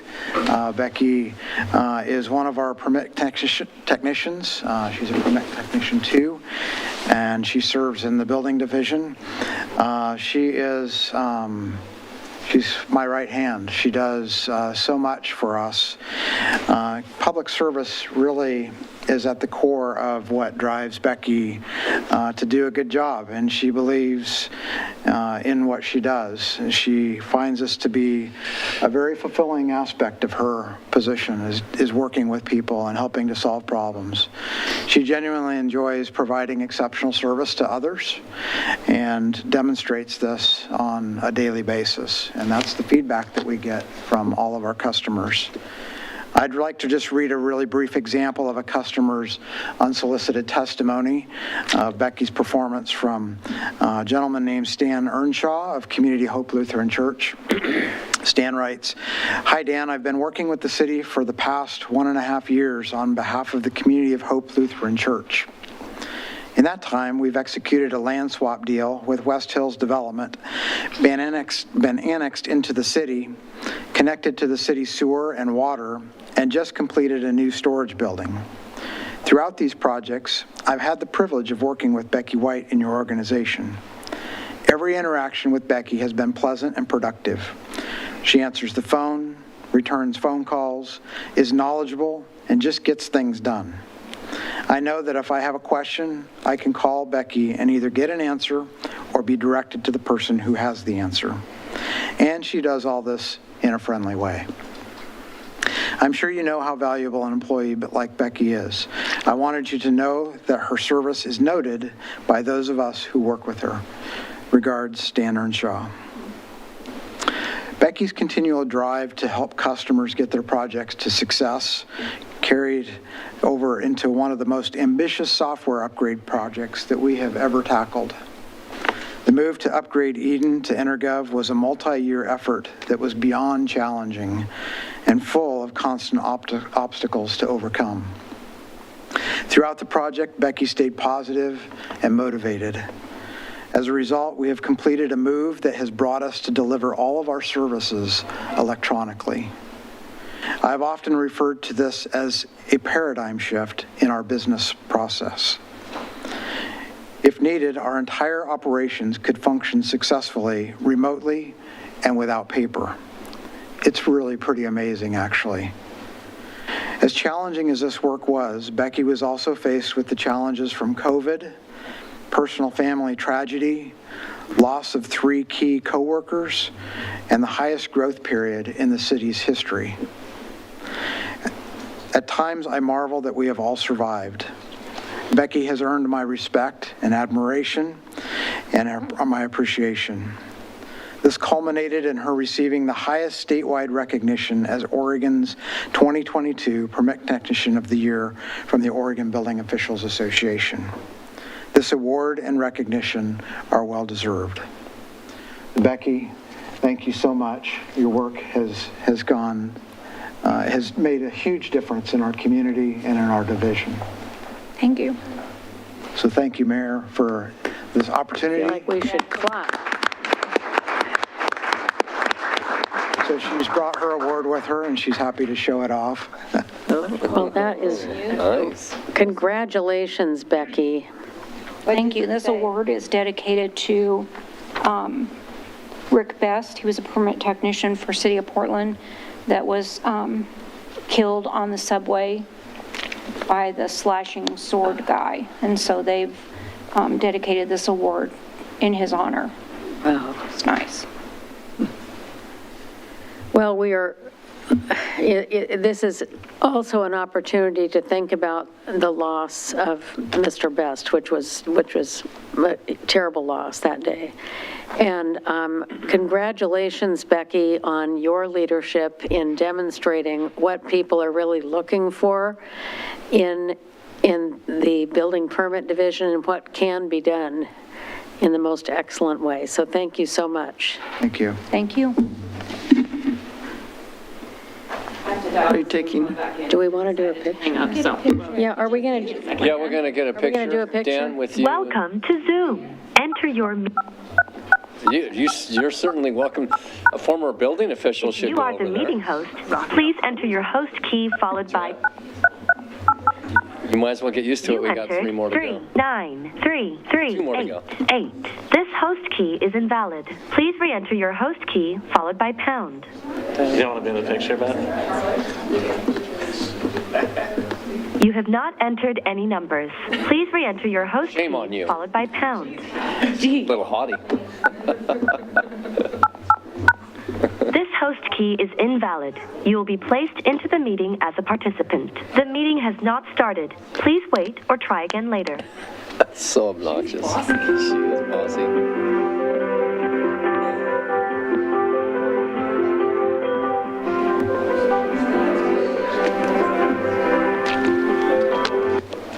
We'll try again. Welcome to Zoom. Enter your meeting ID.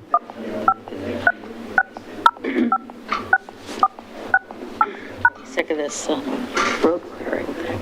Enter your participant ID followed... Okay, so now, You have entered the meeting as a panelist. Attendees can now hear you speak. are we ready? Okay, so thank you very much, and we're now going to move to the SMART Award presentation, South Metro Area Transit. And I have Mr. Simonton listed as the presenter. as the recipient. I mean, as the recipient, Northwest Natural is he's here going to present an award to himself. Yeah. So please come forward and introduce yourselves at the microphone, and look forward to having another picture for another amazing award. Mayor Fitzgerald, staff and city council, my name is Nina Carlson. I'm here on behalf of Northwest Natural with my colleague Ian Maymar. I'm going to get that right, my own colleague. We're here really excited today to present actually 2 awards. The Clean Cities Award is being delivered to you. You got 2 actually, Mr. Simonton, for as the 2022 Fleet of the Year. And that's a pretty big honor, and it is around what he has done with Smart's fleet, doing what we have not seen done yet in this region, but successfully building and training his staff to operate a fleet of multiple types of transit vehicles, from renewable natural gas or soon-to-be renewable natural gas vehicles to, of course, electric buses, hybrid buses, and then backup diesel buses. And he has really put in the time over his career to do something we haven't seen in our region. And you at SMART in the city of Wilsonville can feel like you really are some of the pioneers and leaders. And we hope as time goes on, you will show under Scott's leadership, will show other transit agencies how it can be done and that it can be done. And you guys can really save money for your customers and reduce greenhouse gas emissions for your community. So excellent job. And with that, I'm going to turn it over to Ian for the next part. Thank you for the introduction, Nina. Let's see, I'll come a little closer. Thank you for the introduction, Nina, and thank you, Mayor Fitzgerald, and council members and staff for having us here. I wanted to give a special thank you to Scott and Dwight for inviting Northwest Natural to share this well-deserved award. My name is Ian Marafi, and I manage our Northwest Natural's compressed natural gas program. And I'm fortunate enough to work with Scott, Dwight, and the team at SMART on a regular basis. Northwest Natural believed that SMART was an outstanding candidate for the NGVA Achievement Award because of their successful pursuit of achieving effective mixed alternative. This is a tough one to say all in a row. So, effective mixed alternative fuel transit fleet. SMART is a stellar example of how alternative fuels for transit fleets can have a significant positive impact both financially and environmentally. When given the opportunity to nominate a fleet for the 2022 NGVA Achievement Award, it came with great honor and privilege to share the story of Wilsonville's SMART program. Small and moderate-sized cities face relatable problems when it comes to funding and infrastructure for alternative fuel options. The growing city of Wilsonville has leveraged grants primarily from the Federal Transportation Administration to convert their vehicle fleets. In 2022, the city of Wilsonville SMART partnered with Northwest Natural to build an upgraded CNG fueling station on site. This allowed them to have a multitude of fueling capacity for their CNG fleet. By utilizing local and federal resources, SMART has successfully converted most of their transit fleet to clean burning CNG. Natural Gas Vehicles of America awarded SMART the NGVA Achievement Award. This award recognizes the city's outstanding contributions to the advancement of natural gas as a transportation fuel. This award was presented at NGVA's 2022 Industry Summit in front of hundreds of different fleet managers throughout the country just a couple of weeks ago. Scott, Dwight, the team at SMART, and the city of Wilsonville, congratulations. This is an award that we couldn't be more excited that SMART has received. Northwest Natural is honored to have you as a customer, and we're very excited to support you with your goal of becoming 100% alternative fueled by 2028. Congratulations. We do have one award here, the other's in the mail. Okay. Well, thank you. Hey, guess what? Oh, we will do another photo, and Nina, I wanted to thank you for joining us tonight and for your partnership with Wilsonville and lots of things that we find ourselves needing to work on over the years, and being energy efficient is wonderful. And Ian, thanks also for working with our fleet. I think this is another opportunity for a photograph, and we can celebrate Dwight Brashear, the head of our SMART program too, and all of the members of the team. Do we have more members of the SMART team in the audience here? I think it's just Dwight and Scott tonight. Okay. All right, well, let's get another picture. Okay. Everybody is still working over at SMART. Okay. They're making some. They stay pretty late. That's how the awards are here. Well, I just thought we'd have the one award for being in the picture. Thank you. How do you want to do this? Get on in there.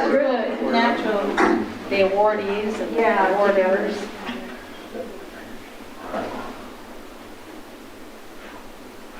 I won't make you do a silly pose like Mike real side. Congratulations, sir. Congratulations. Good photo. Thank you, Ian. And I think Is it a requirement? It's great. It's a great.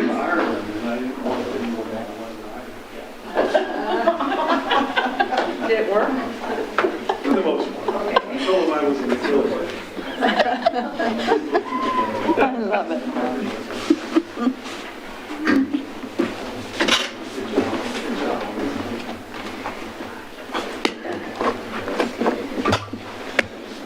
And now, if that's not enough, we've got another award, and this is for the nature play area. This is a big group. And we're going to start with Mr. Shull and colleagues.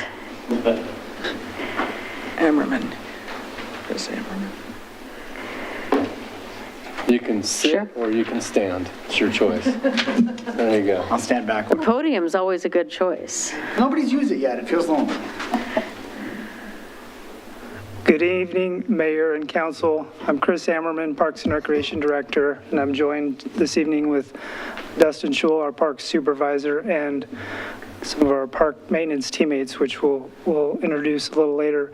I'm super excited to be here tonight with the team and receive this award. Well, we've already received the awards, so the team has, and Dustin will go into the details of those awards. But I really wanted to frame this conversation just about how honored and privileged we are to receive this award.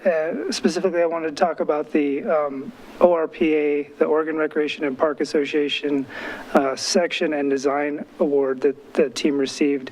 And I really wanted, among other things, the team, that you'll find tonight, they're very talented, hardworking, committed, all of those things, but they're also modest. So I wanted to make sure that this didn't get overlooked. The fact that they received this award in the category is projects under $1.5 million. And when you look at what the materials needed to build what the Nature Play project was, $60,000 in materials, and then total team time, I think it was 400 hours, which equates to about $20,000. So we're looking at an $80,000 all-in project, and it was up against your heavy hitters up to $1.5 million. So just really wanted to frame the conversation with having that in mind, because it's, you're going to hear a lot of great things about the team, and they're all true, but once again, Wilsonville's punching way out of its weight class with this one. So I just want to start the conversation with that, and I'll turn it over to Dustin with some details about the individual awards and the other award I spoke of. Thanks, Chris. So as Chris indicated, our team is incredibly modest and very good at what they do. So the four gentlemen back here tonight had a huge impact on this project, and I'm really grateful that they were able to be here tonight. Mayor Fitzgerald and members of council, it's my privilege to be here with you tonight to share the work of our incredible parks team. I'm Dustin Schul, park supervisor for the city of Wilsonville, and as Chris indicated, joining us tonight are several of our team members. It's my great pleasure to be here tonight to bring you the awards recently won by our Parks and Recreation team for the Nature Play project in Memorial Park. The project has been a great new community amenity and also recently received two different awards through two different state organizations, both the American Public Works Association Oregon chapter and, as Chris indicated, the Oregon Recreation and Parks Association presented the Nature Play project awards in the fall of 2022. Our team wants to express our appreciation as this project and the following awards would not have been possible without the vision and support of this council, the Wilsonville community, and city leadership.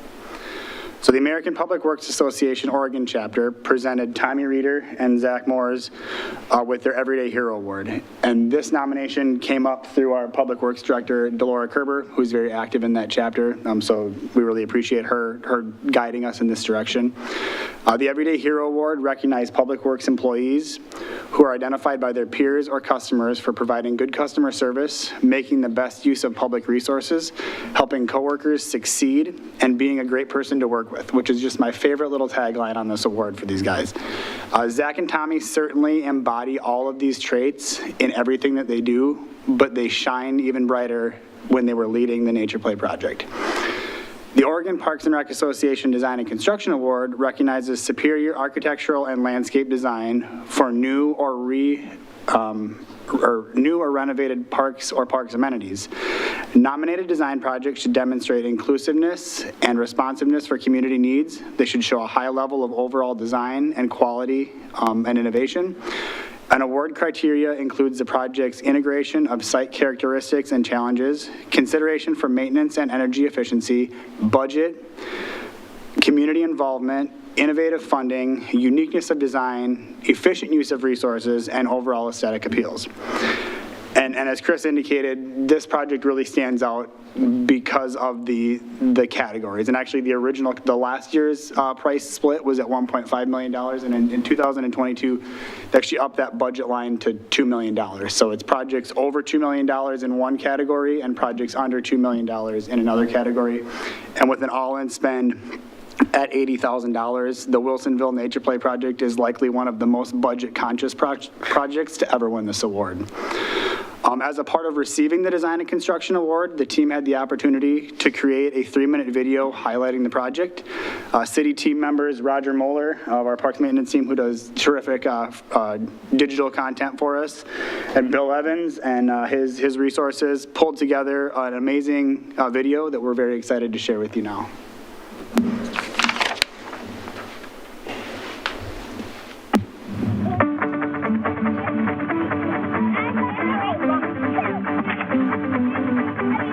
Nature Play area at Wilsonville's Memorial Park is a vast natural wonderland with 11 distinct areas for kids of all abilities to imagine and explore.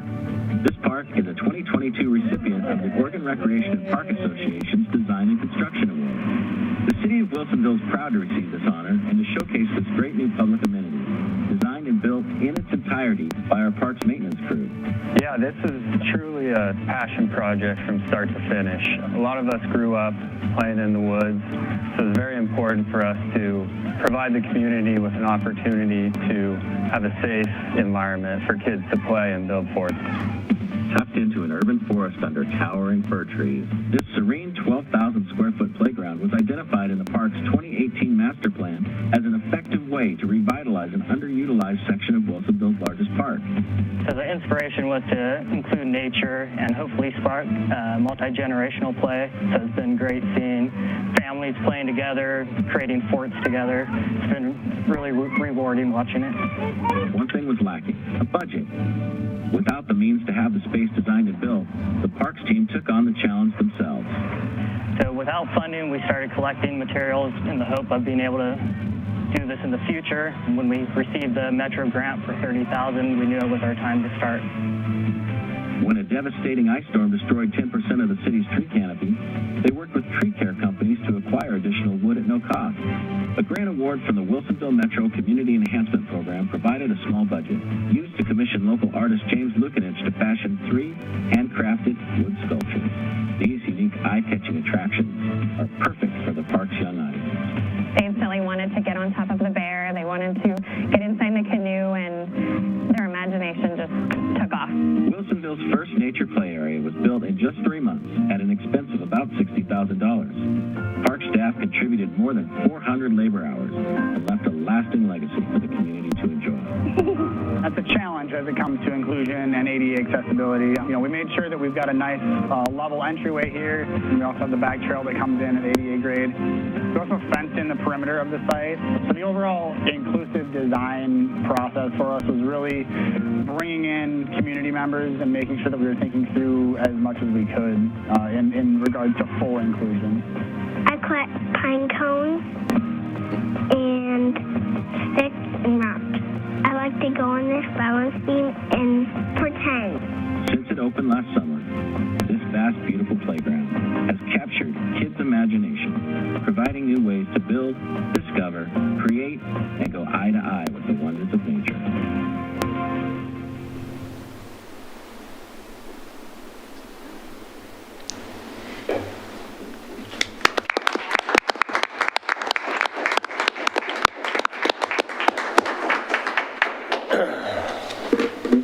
We're here for questions or pictures, I guess. Well, okay, well, it's a great place to come for pictures. Congratulations on your award. Do you have any comments, Councilor Lehan? I know you were there at the... Yes, I was there for the opening and have been there several times since and seen how it changes really day to day as kids play with it. And my background, my bachelor's degree is in child development, and that was in the 70s out of Pacific Oaks in California. And part of what they were really big on was this manipulative play kind of stuff. And, but that was the 70s, and then on into the 90s, and we moved to such plasticized, not movable playground equipment that it was kind of, I had sort of given up on it, on the notion of having these things that you could manipulate, the sand and the rocks and the sticks and the whatever. But this really is a fabulous playground, and I was really pleased, and I've shown it off to several people since, so it's a fabulous design. Thank you. Can I? Please. Congratulations. And I think I just sit here and think how proud I am to be part of Wilsonville, and it's because of these kinds of wonderful projects, and to think about the hours of labor that you put into this as well as the creativity is incredible. And I sat on the Metro Community Enhancement Committee, and I remember when the application came, and we were pretty excited about it at that point, but certainly not until you see it in totality do you really know what that means. That little tiny bit of funding just grew to something that was pretty incredible. So congratulations and thank you. Well, I would thank you very much. I was just going to add, you're reminding me of two other committees that I think this reflects the mission of, and that is our Arts, Culture, and Heritage Commission. Some of you mentioned growing up playing in the woods, and we have a lot of people around here who did that same thing, and I think it honors that. And then having an artist create those out of the logs, it's just incredible. And then attention to cost and natural resources using those logs. It just encompasses so many things, and giving us a chance to see the work of an artist. We're creating history today, so right there we have some public art for everybody to enjoy starting pretty young. So let's gather for our picture. Congratulations. Well, we're getting some exercise. I feel guilty even taking the picture with you. We don't usually have this many pictures. You want that one? Oh, well, I'll Hey, share. Bill, I can't. do you have enough room there? We might need, maybe Joanne, if you can step in front of Zach a little bit, just because we'll still be able to see him. Dustin, you need to step up front. You're not as tall as you think you are. There you go. Brian's tall. All right, that's good. If you can take a half step in. I don't want to cover it. No, I know, you're fine. I can see everybody perfectly. This is one.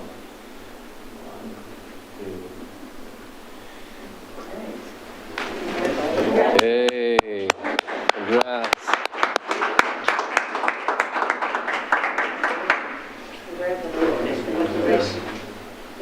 We want to tell the mayor she doesn't have to read the public input if we don't have it. She just asked if there, is there any citizen input? Okay. But I have to say, now, before Dustin and Chris leave, Dustin, Chris, you guys were here for a presentation last time, and I didn't, and you left before I could say thank you for when I called you at the last minute on Boone's Ferry Park. I don't know if Dustin went down and cleaned that up, but because I had the archaeologist, a bunch of archaeologists from the State Cemetery Commission down at the Toffman House, and I needed someone to go down and pick up some of the trash so that before they headed down there to look at Boone's Ferry Landing. And I called Chris, and he said, maybe I can get Dustin. So all of that praise can be saved for next council meeting when Chris Delt comes here for an Emerald Ash Borer update. Oh. He was the teammate who ran down there and He's the one who went made it down. all disappear. So, Well, I just wanted to get to, because I never saw anybody show up. I just was suddenly disappeared and in very short notice. So thank you, and I will say thanks to him when I see him. All right, thank you. This is a section on our agenda for citizen input and community announcements. Do we have anyone on Zoom or in the audience? Okay, thank you. We will move on to councilor comments, liaison reports, and meeting announcements.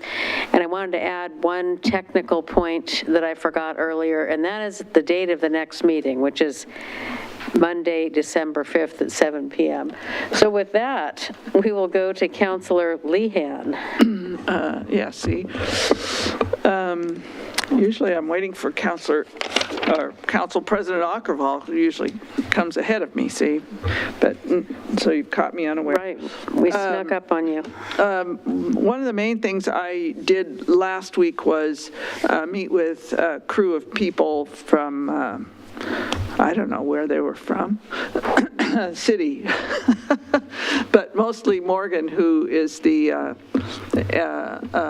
arborist for the Kinsman Oak. And we went, I met with probably, there were 8 people down there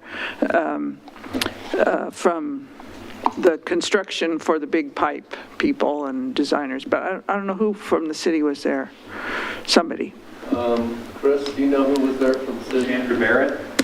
Huh? Andrew. Oh, yeah, Andrew. Andrew was there, and because he's the one who arranged it.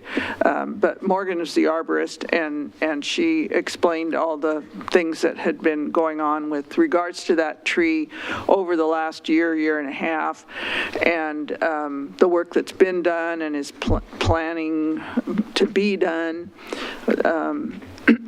Anyway, very impressive how much they are taking it into account, and I think they are pretty optimistic about its ability to recover. It has had some insect attacks after both the heat and that we had a couple years ago, and then the ice storm all made it more susceptible to insect damage.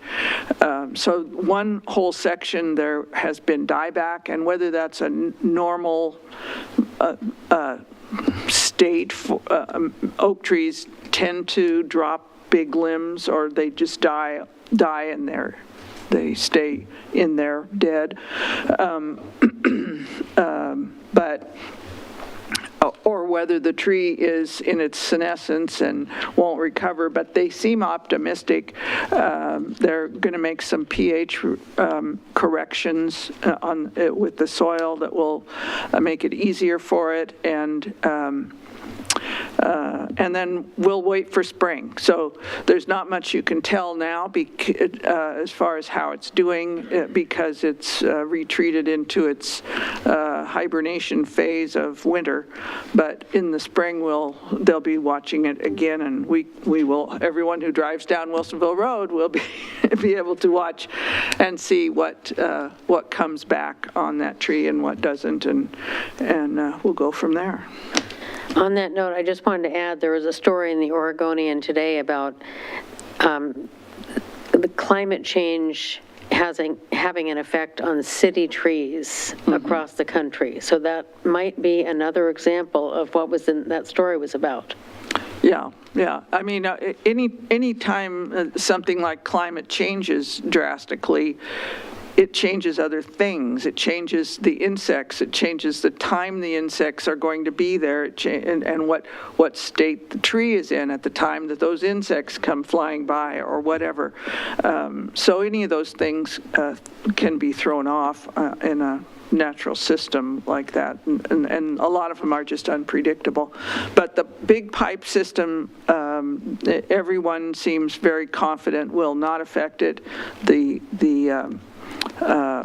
pipe is 15 feet below or something, below the root zone of the tree, and they don't think it will affect the water regime for how water moves in that area. So there's that. Not to worry, or at least no need to worry until we take a look at it in the spring. And then I wanted to say, kind of related with regards to leaves, on the first weekend of November, we had our annual leaf collection event, but at that point this fall, there weren't very many leaves down. So the city is sponsoring a second leaf collection day on Saturday, December 3rd, here at City Hall from 9 a.m. to 2 p.m. So you have another chance. I know our yard has big piles. We've got piles hither and thither, and then we've still got quite a few trees with quite a few leaves. So they're coming down, and now they were just a little late. So thank you. That's the date. Thank you, Councilor Linville. I attended the C4 Metro Subcommittee on the 16th of November, and perhaps once again, the Regional Transportation Plan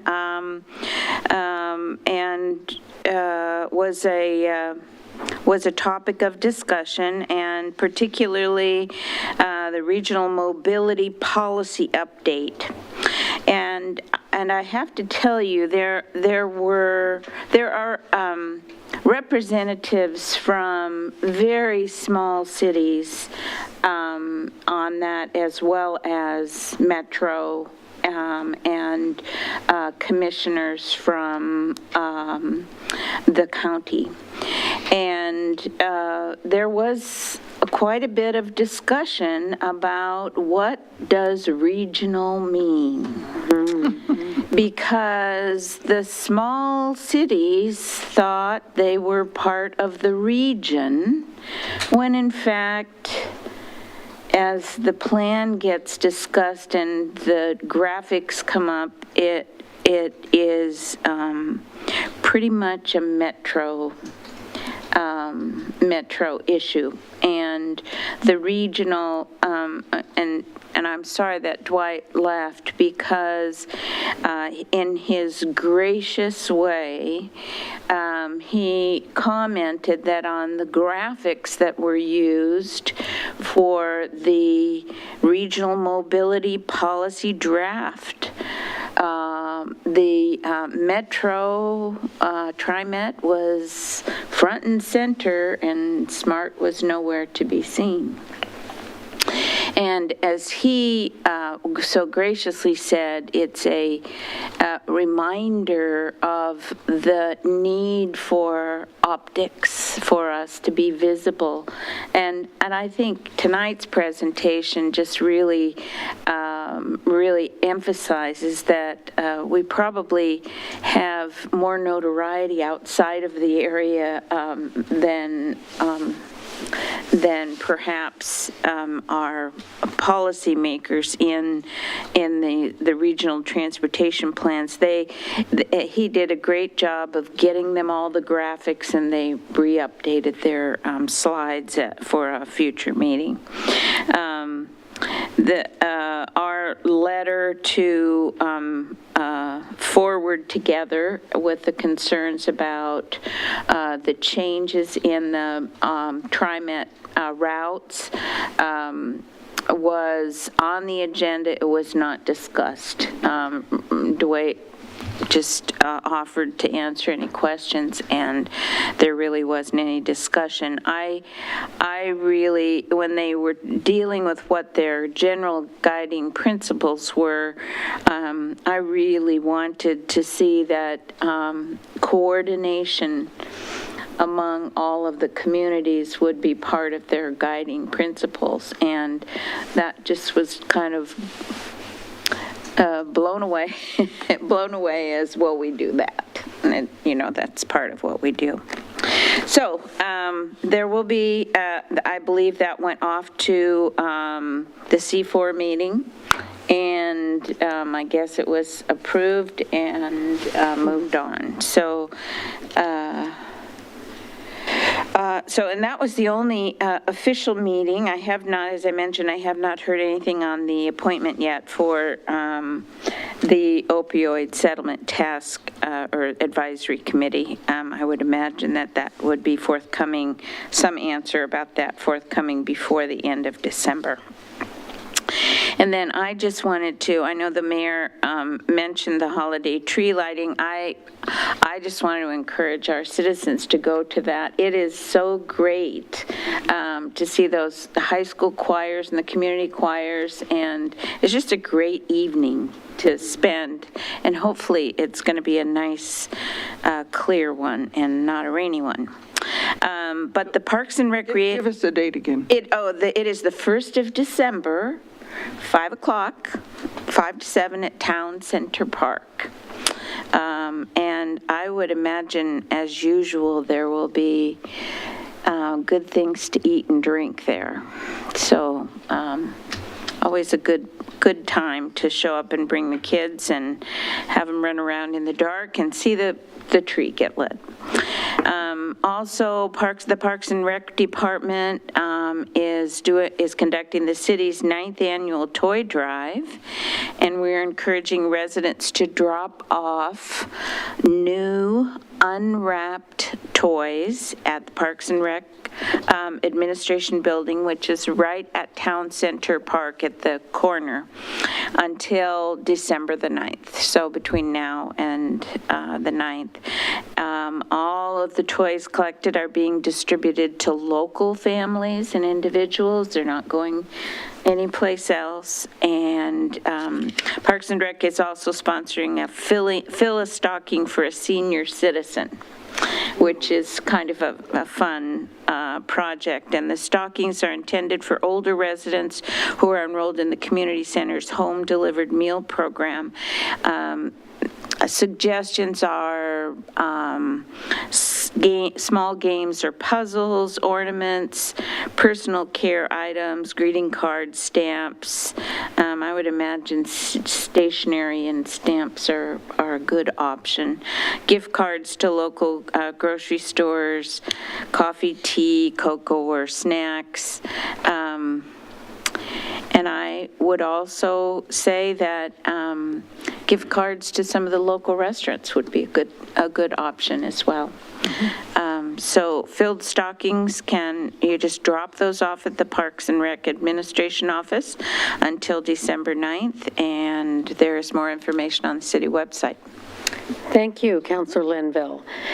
That brings us to our consent agenda, and before I ask the city attorney to read the consent agenda by title, I just want to confirm with the council that we're ready to proceed on that. Okay. Please go ahead and read the consent agenda by title. Resolution number 2993, a resolution of the City of Wilsonville authorizing the city manager to enter into an intergovernmental agreement between Clackamas County, Washington County, and the City of Wilsonville related to the Stafford Road at 65th Avenue temporary traffic signal and traffic control changes at 65th Avenue at Elgson Road project. Resolution number 3005, a resolution of the City of Wilsonville authorizing the city manager to execute a professional services agreement with Dowell to provide engineering consulting services for the Willamette Water Supply PLM 1.3 construction inspection of city infrastructure project, capital improvement project number 1127. Resolution number 3007, a resolution of the City of Wilsonville authorizing the Arts, Culture, and Heritage Commission to administer and recommend funding of the Community Cultural Events and Programs Grant. Resolution number 3011, a resolution of the City of Wilsonville authorizing the city manager to execute a professional services agreement contract amendment with Carollo Engineers for the wastewater treatment plant master plan project, capital improvement project number 2104, and minutes of the November 7, 2022 City Council meeting. Your Honor, I move to approve the consent agenda as read. I'll second the motion. Motion has been moved and seconded. We've discussed all of these things earlier, so I'll ask for a vote. All those in favor say aye. Aye. Motion passes 3-0. That brings us to new business. If the city attorney would read resolution number 3001. Resolution number 3001, a resolution of the City of Wilsonville approving the findings of the 2022 City Facility Master Plan. Thank you. We'll have a staff presentation by Ms. Kerber.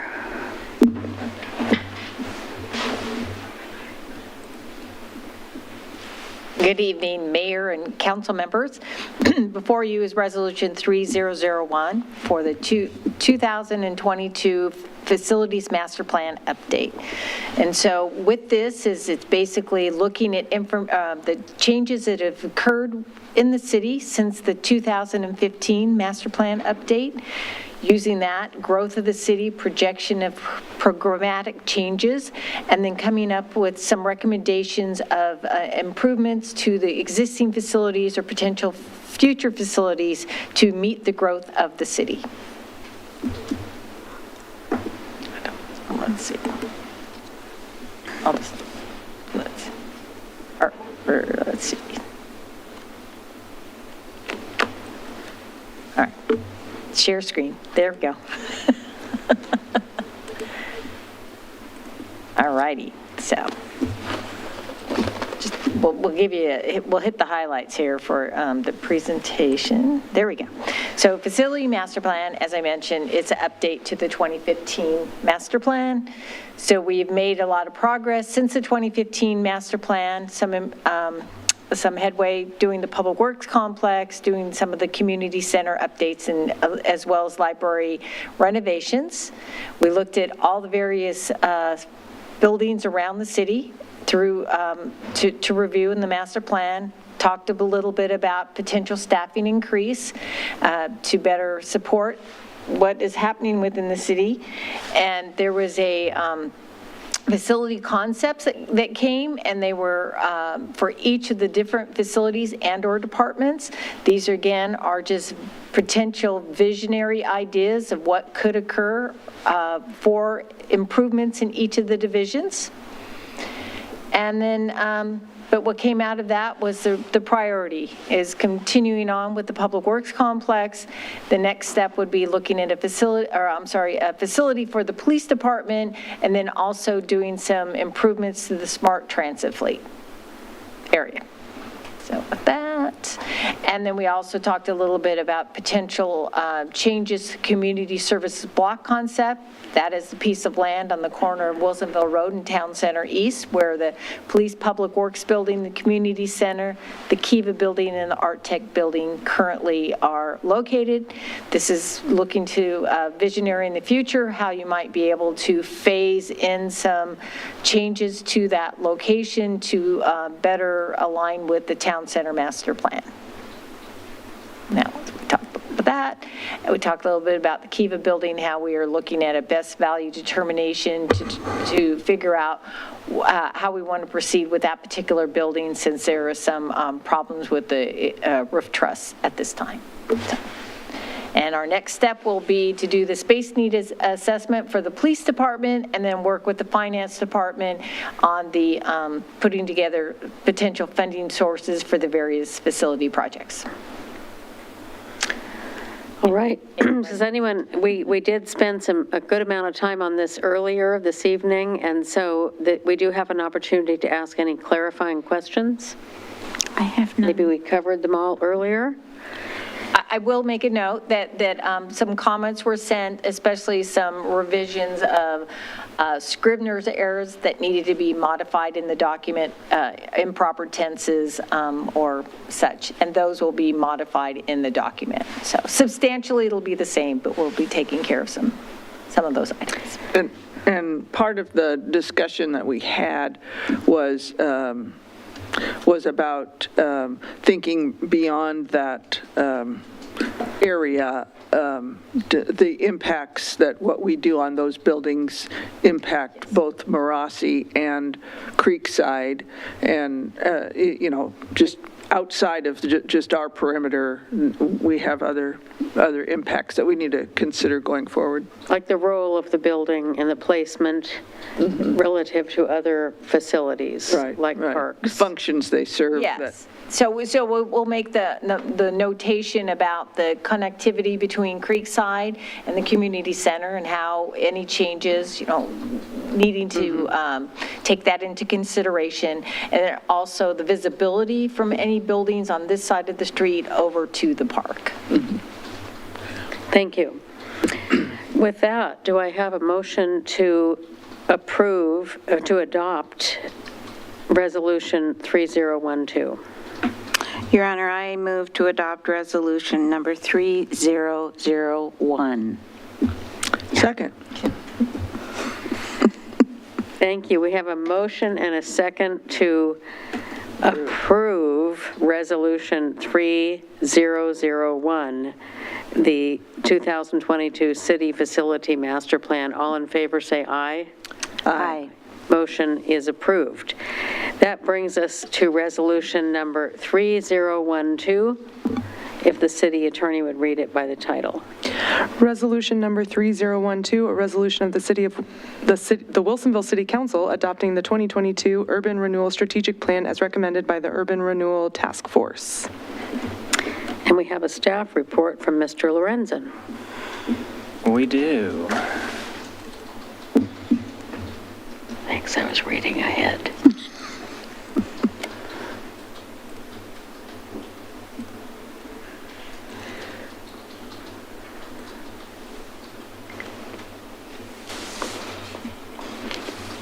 A lag, but okay. Good evening. For the record, I am Matt Lorenzen. I'm the city's economic development manager, and it's my pleasure tonight to present to you in what we hope is its final form, the Urban Renewal Strategic Plan.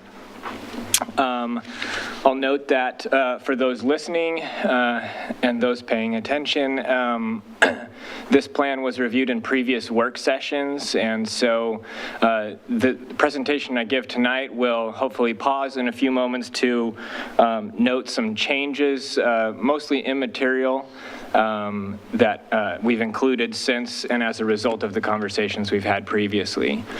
I'll also pause to introduce Elaine Howard, who was a consultant on this project with city staff, and she joins us via Zoom. And as we get to questions and comments, she may chime in and help address those as needed. This is one point that differs from my work session presentation, and because we have a broader audience tonight, I just want to take the opportunity to describe very briefly what we mean by urban renewal. We use this term interchangeably tonight and in the document with the term tax increment finance. And that's a term that I prefer to use because I feel like it really touches on what urban renewal is, and that is using tax increment, or in other words, the growth in assessed value that occurs over time, both through new development, through projects that are being built under urban renewal in an urban renewal area, and just through natural growth. That incremental assessed value and the taxation that comes with it is what's used to reinvest into a designated urban renewal area and grow the tax base. And when an urban renewal area is then retired, that growth in tax revenue is then realized by all the overlapping taxing districts that have foregone revenue for the duration of the urban renewal plan, which is frequently 20 to 30 years. So it's really about reinvesting incremental tax growth over time into a target area in the city. The city of Wilsonville has 4 existing urban renewal areas: the west side plan area, the east side plan area, or formerly known as the year 2000 plan area, Coffee Creek, and then the Twist Bioscience urban renewal area, which is part of our WIN program, which I'll touch on in just a moment. The reason why we're having this discussion is because the council set a goal to update the city's urban renewal strategic plan. In 2014, the council adopted a plan that has guided the city's urban renewal activities from that time until today. And because 2 of the areas, the west side area and the year 2000 area, are coming up on their maximum indebtedness and the maturity of those areas, they'll be closing, and so this provides an opportunity then to explore the possibility of using urban renewal elsewhere in the city. In order to develop a strategic plan, the city has, by matter of precedent, convened an urban renewal task force, which is a broad which is constituted by a group of individuals, roughly 15, that represent many different interests that are affected by the city's urban renewal activities.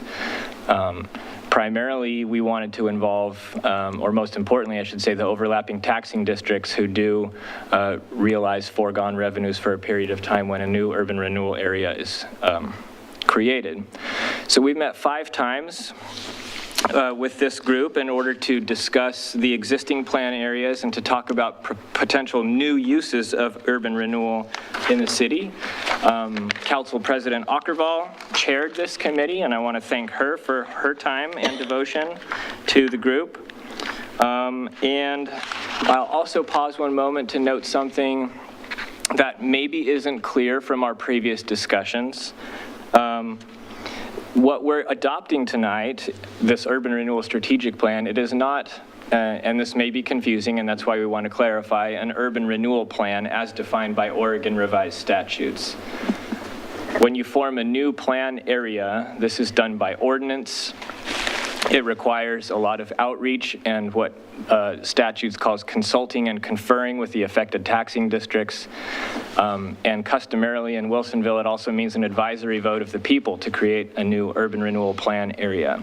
That is not what this is tonight. This is a roadmap. It's a vision document for how the city might approach or will approach urban renewal moving forward. So it's important that we make that distinction. So the document, which is included in the packet and would be formally adopted by the city if Resolution 3012 is adopted, contains recommendations that the task force is making to the city council. As I noted, we have 2 plans that are scheduled to be retired, and the task force is supportive of closing those 2 areas as the timeline primarily dictated by the finance department and the retirement of debt in those areas dictates. And then they also recommend regarding the Coffee Creek area to add improvements to Ritter Road as an approved project, and to further authorize the Urban Renewal Agency to potentially acquire and dispose of property. In our work session discussion, I'll just remind you that we looked at this map and we discussed the challenge of aggregating sites within the Coffee Creek industrial area, and that if this tool of property acquisition and disposition were to be utilized, it would be for the purposes of site aggregation and for private development upon the city's disposal or resale of the property. Further, regarding the WIN tax rebate economic development incentive program, there was discussion about whether or not there ought to be a limit on the points that a company or an applicant could score based on their business tenure within the city of Wilsonville. And there was broad consensus that the cap on those points should be removed so that a company that has invested for a long period of time in the city might be able to realize the benefit of their investment by being able to score more points in that category. And then finally, they recommended that the rules be slightly modified to just vet an applicant in a public forum sooner in the process, so that if an applicant were to make it to a certain point and an approval was imminent, it wouldn't be in some way derailed or complicated by concerns that may be raised at the 11th hour. So they wanted to address those as soon in the process as possible. So that was regarding existing recommendations for existing plan areas in the city. And then we move to recommendations that pertain to potential new uses of urban renewal. There was considerable energy and enthusiasm for the potential formation of a new urban renewal area in the town center plan area. That is the area identified in the town center plan. They would rank this sort of as the highest priority and would urge the council to direct staff to proceed with a feasibility analysis, which would be sort of the first step in moving toward forming a new urban renewal plan for that area. Potential projects under that plan would include the infrastructure projects that Senior Planner Kim Rybold will tell you about in the next discussion about the infrastructure funding plan, which further recommends that urban renewal be used as the primary tool to build the infrastructure that's needed to support the development that the town center plan envisions. The plan further recommends that staff begin to explore how urban renewal might be able to be used to move the needle on housing affordability. And at this point, we don't really know what that looks like. But again, this is a vision document and it's very broad but shallow in its scope. And so this is really just a direction to start moving in this direction to look at how urban renewal might be appropriately used for housing affordability and to bring more information and more recommendations to council at a future time. Same recommendation for Basalt Creek, really. There's more planning that needs to be done around infrastructure and transportation planning as well as land use planning. And so that's going to be delayed somewhat, but when the time is appropriate, this plan recommends that the city consider the use of urban renewal to facilitate development in the Basalt Creek industrial area.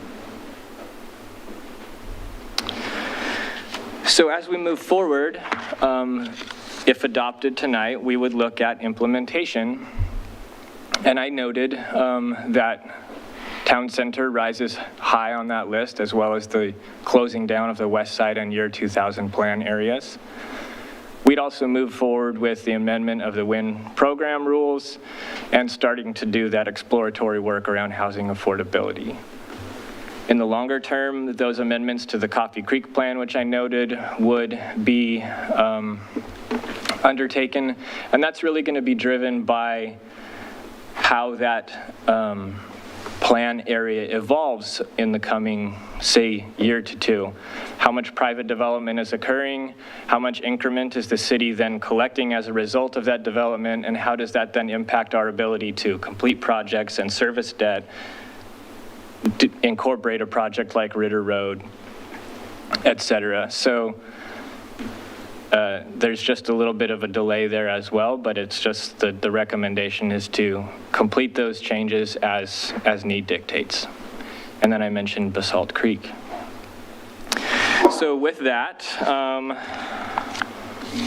think I covered the points that I wanted to. I want to make sure I've got that. Looks good to me. So with that, I'll ask for questions, comments, concerns before we discuss adoption. Councilor Lee. Yes, I just wondered, it says here, as recommended by the Urban Renewal Task Force, can you tell me a little bit about the task force and how many people that is and who chairs it or how often they met or that sort of thing? Absolutely. So on the first page of the plan document itself, it notes the task force members. Council President Ockervall was the chair. We met 5 times from roughly March to September. And I'm sorry if I've forgotten one of your other questions. Oh, I just wanted to, wanted to be sure to recognize these people. I don't know how many are on there. Looks like 1, 2, 3, 4, 5, 6, 7, 8, 9, 10, 11, 12, 13, 14 people, something like that? That sounds right. 15 people. 15 people. Yes, perhaps it would have been appropriate to have a slide with their names. So I just wanted to recognize the efforts that went into, and these are people with a lot of background in business as well as in the other taxing entities, right, who are participating. So it's not like we went in a closet and thunk it up with people who didn't know what they were doing. These are informed individuals. Absolutely, yeah. And our partners. Yes, appointed by the city manager. But yes, like I said, broad representation. So we have private development, overlapping taxing districts, importantly, residents, the Chamber of Commerce, real estate brokers, et cetera. Yeah. No, it's an excellent task force. So just wanted to point that out. It's good to have, it's important that we have that representation from across the community in this. I read this with a lot of enthusiasm for what can come out of this update of the strategic plan the next 12 to 18 months. And again, in the detailed plan that we have in the packet, you can see the value of revenue that has come out of the way that this city has done urban renewal in the past. And so the bar is very high. And I can hear that in your remarks that we need to look. I can tell the task force looked at that just in reading some of the materials, and know that we'd want to make sure that we achieve another good result if we were to apply this. And it's too bad, I know Council President Ockervall had to be out of town for this, but we're in good hands with her as the liaison to this committee, because it's one of her areas of expertise. And with that, I think it gives us some really good opportunities to continue to study and look at tools to make some great advances in our community future. Do you have anything you'd like to add? No, I was just going to make the point for sure that this is a vision document and it is not the plan. I appreciated that was front and center in the staff comments in the executive summary. But I think it's a really good, I think it helps the council, not just for urban renewal priorities, but also for city priorities. And working with our partners as well because of the issue of compression. So I think also in years past, there's been a lot of good collaboration before moving forward with a decision. So there were two, let's see, that I did want to call out. I really appreciated the reduced, the concentrated scale that you presented on a couple of charts with the year 2000 urban renewal area, which was adopted in 1992, and it started with a tax base valued at 44 million, and that is the current assessed value of that area is now 550 million and a half. And then you've got one on the west side, urban renewal area, that was adopted in 2003. It started with a frozen tax base of 16.5 million, and the current assessed value is now $747 million. And that's primarily the Villebois area. And then the last one is the newer one, the Coffee Creek URA, which is much different and much different scale and smaller. Adopted in 2016 with an original frozen tax base of 99 million, and the current assessed value is 128.3 million. So I don't know if there are any other pieces you want to add to that about Wilsonville. Well, I'll just say that I've been on staff for nearly a year, and I can't take credit for any of the success, but indeed there has been a lot of success. Right. And high-impact projects, so thank you for calling those out. I don't think I have anything further to add, but Elaine Howard works with jurisdictions all across the state of Oregon, and so I would just maybe invite her to say a word or two about how Wilsonville does urban renewal and what this strategic plan document looks like within the context of the state of Oregon. Thank you. Thank you, Matt. I would love to do that because there are two things that I think Wilsonville does really well. And one is managing your task force, setting up your task force, getting their input from people who are professionals in their own fields and providing their input into how you ought to use urban renewal within your city. And you have used that task force to give you really good advice over the years, and I think their coming together in this last group was also really meaningful. They asked a lot of great questions and gave a lot of good advice on how to use this tool in the future. So that is something I brag about Wilsonville all over the state to other people, to say that that's something you do really well and that they ought to think about doing something similar because it's very effective. And the other thing is just the amount of increased assessed value you've been able to generate through your two urban renewal areas is amazing. And those numbers don't even tell the full story because for a number of years, you reduced boundaries within those areas and took out assessed value, that if all of that property was still in urban renewal, those numbers would be even higher. But because of how you manage your urban renewal area and only took a specific amount of money every year to operate your programs, for a long time, the only way you could do that was by reducing boundary. And that reducing boundary gave that value back to all of the other taxing districts.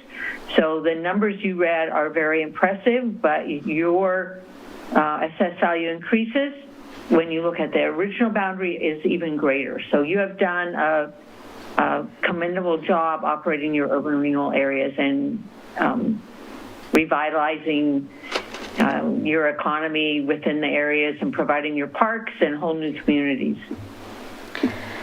Thank you. Did you have other? Well, I was just, I just wanted to add to that, the other thing that Wilsonville has done is to not leave our other taxing entities in the lurch.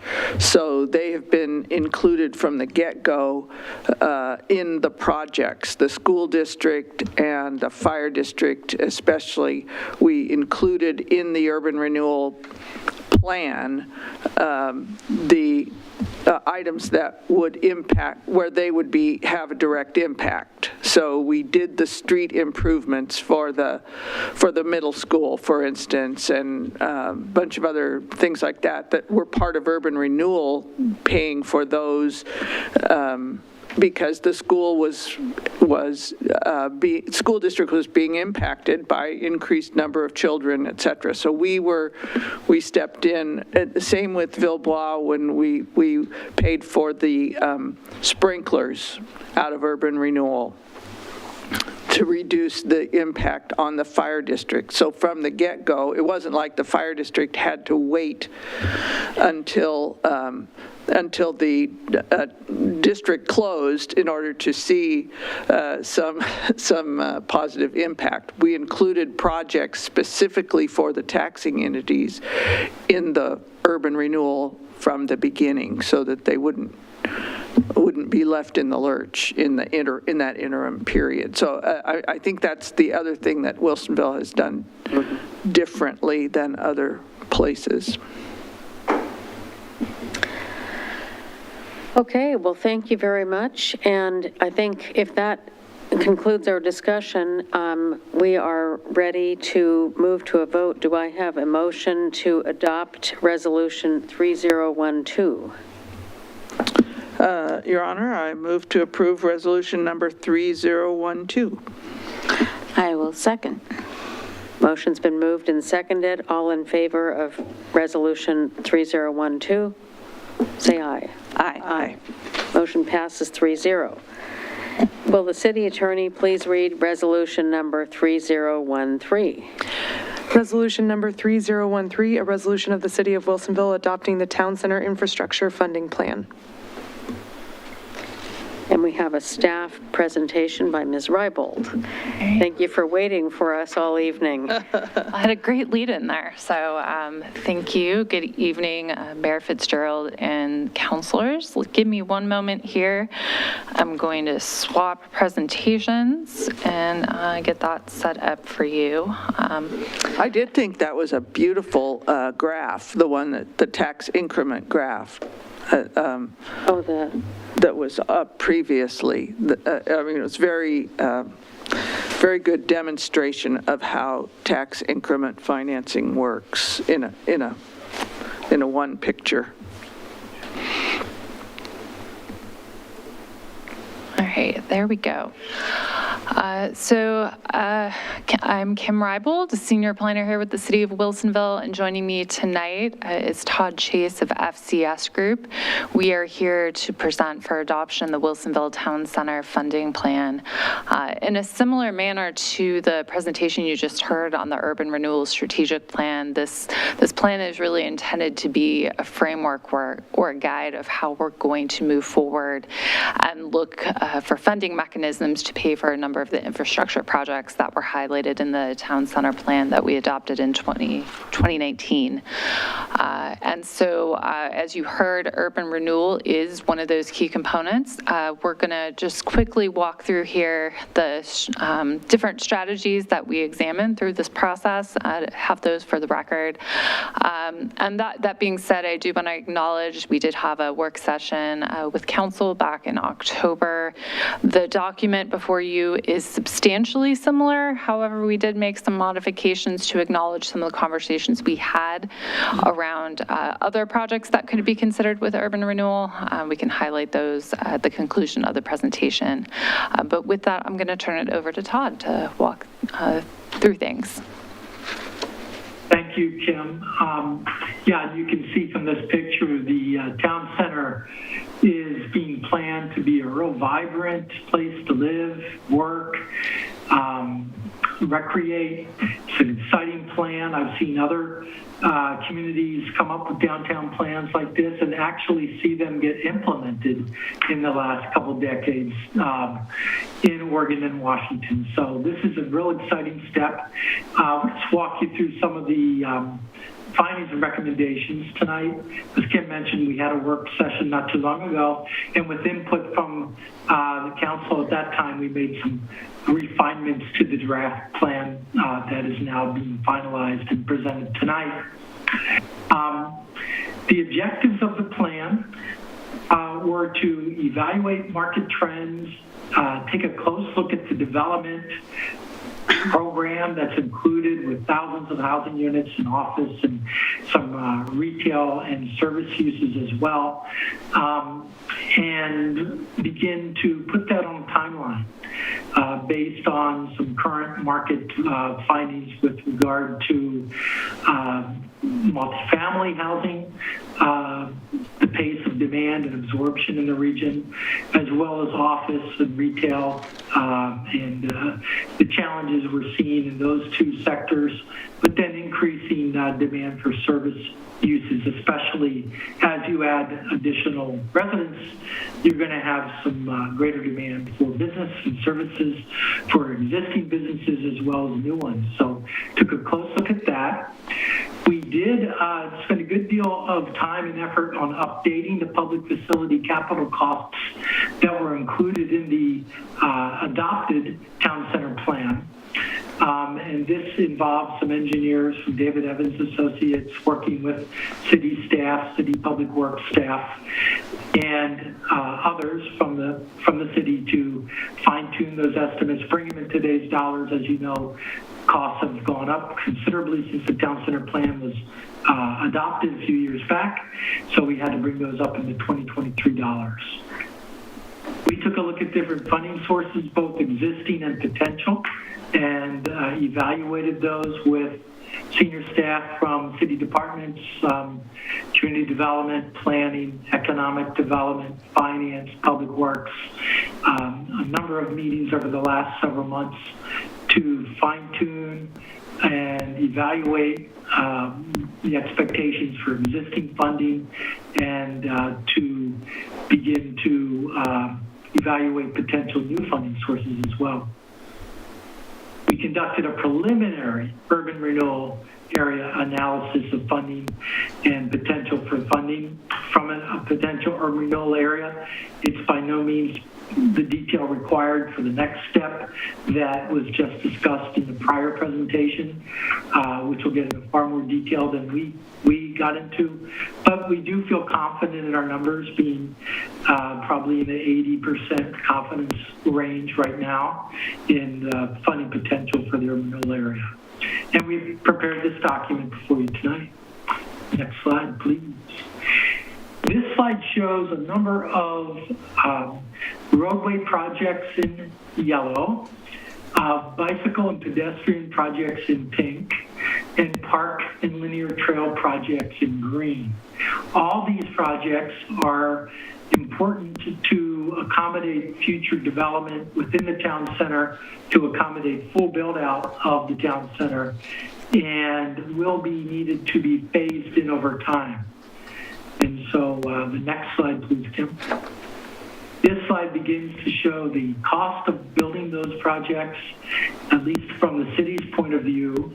The capital cost, far left column, parks, transportation, sewer, water, storm, improvements adds up to about $82 million. And you can see that the majority of those costs are in transportation. And that does include the I-5 Ped Bridge, which came in at about $15 million there. The number one most expensive project in the whole plan is that bridge. And then just a number of other projects that I mentioned on the previous slide. If the city were to just rely on its existing funding which would primarily be what we call system development charge revenues on the new development that's added to the town center. So existing development wouldn't have to pay for this. Existing residences in Wilsonville wouldn't have to pay for this. It's just on new development only. You would generate about $58.9 million over 25 years. That's without updating your current system development charges for parks, transportation, sewer, water, and storm. If we go out another 15 years to 40 years, that number goes up considerably to about 94 million. But most of those improvements need to be funded in the first probably 20 years to accommodate the next 40 years of development. So it's about timing. And you can see the biggest gaps are likely to occur with transportation and sanitary sewer and stormwater, where the SDC revenue is not adequate to address the capital costs. And so there we're going to need to be creative and come up with some new funding techniques. Next slide, please. This slide shows what you have to work with and what we're recommending for each public facility type. Starting with the existing water, sewer, utility rates and the revenues we get from that. That will help address water, sanitary sewer, and stormwater funding, but it's not going to be adequate for those public facilities. We're going to need to supplement those with some new funding techniques. If we update your citywide parks and citywide transportation system development charges, and the city's already in the process of doing that for parks, we're going to we'll be working with you on that next year. And I think the city intends to also do that for transportation next year as well, for streets. And that will pretty much lead to a citywide SDC update, which could address the bulk of the parks and street funding gap that was mentioned previously with that citywide SDC update. The stormwater had a major funding gap, and we're likely going to need some supplemental funding techniques for that. And most of the funding could be derived from a combination of a stormwater utility fee surcharge in the area combined with a town center urban renewal district. And if the town center urban renewal district is formed over the next few years, should be in place well in advance of major new development there and can start generating that tax increment revenue that could go a long way to funding pretty much all the remaining gaps that we've identified in this funding plan. At the last council meeting, it was also brought up that public parking facilities are an important component of the town center master plan and need to be addressed somehow. And really, from looking at other cities around Oregon and elsewhere, the urban renewal district is probably going to be your primary source of funding for public parking facilities there as well. Private development will likely be able to build what we consider to be plaza parking, which is underground or under street parking, for at least one or two levels of development. But you might need a lot of additional parking as the town center builds out, but probably not until year 10 plus in the town center development. Developer dedications will also be important, especially for on-site improvements. As existing buildings and existing sites redevelop, developers will be expected to provide some of the green infrastructure that's included in the town center to address stormwater impacts. So those really are the primary funding sources. We're going to need to leverage these funding sources potentially with some limited general obligation bonds or debt that the city could take on. You can secure that debt through business organ loans or through other types of loans. You can do inter-fund loans between your utility enterprise funds and the urban renewal agency, and then pay those loans back with the techniques mentioned in that table above. Developers can also come to the table and be part of a public-private partnership where they deliver some of this infrastructure and they get credits through system development charge reductions or outright cash payments based on future system development charge and other utility revenues. So all those sources can be ways of advanced financing some of the early infrastructure that's needed to jumpstart a lot of the redevelopment in the town center. Next slide, please. In looking at all these different funding techniques, the staff, and working with the consultants, came up with a number of criteria. The criteria were evaluated against each funding technique and scored, basically, with respect to how much near-term funding we could raise with a particular funding technique, how much long-term funding, how flexible would that funding be, is it restricted to only be used for certain types of infrastructure, or can it be used for various types of infrastructure? Are there implementation issues and unknowns that could lead to risk to the city? Are there ongoing administrative costs to the city for each technique? And what's the general market acceptance of a particular technique, and how is it likely to impact housing costs within the town center? So we considered these criteria, and on the next slide, Kim, you can see how we applied it. And when we applied this across the criteria, or the different funding techniques along the left side here, we began to, without weighting it, just score the different funding techniques. And the ones in green are the ones that received the top score. And they're really the ones we're recommending as part of the master plan, or the funding plan. And at the top of the list is the urban renewal area. You can see how successful the city's been in the past with urban renewal districts. And this town center certainly has the potential to be a poster child for great practice for urban renewal application. The citywide system development charge update for parks and for transportation will go a long way for addressing any of the gaps we've identified for transportation and parks, and maybe even address all of the gaps for the transportation and parks. The utility fee surcharge is a concept we came up with. It still has yet to be vetted and fully explored, but it does make sense to us as a way of capturing revenue from a lot of the surface parking areas within the town center, and to utilize that revenue to help convert that surface parking to green streets, parks, and development over time. And that's one way to do that with a utility surcharge. And we could use a advanced financing technique with the city bond or debt issue and have that financing paid back with these other funding techniques, as I mentioned. So those are the primary techniques that we recommend. And in the next slide, we summarize some of the details for the town center urban renewal area.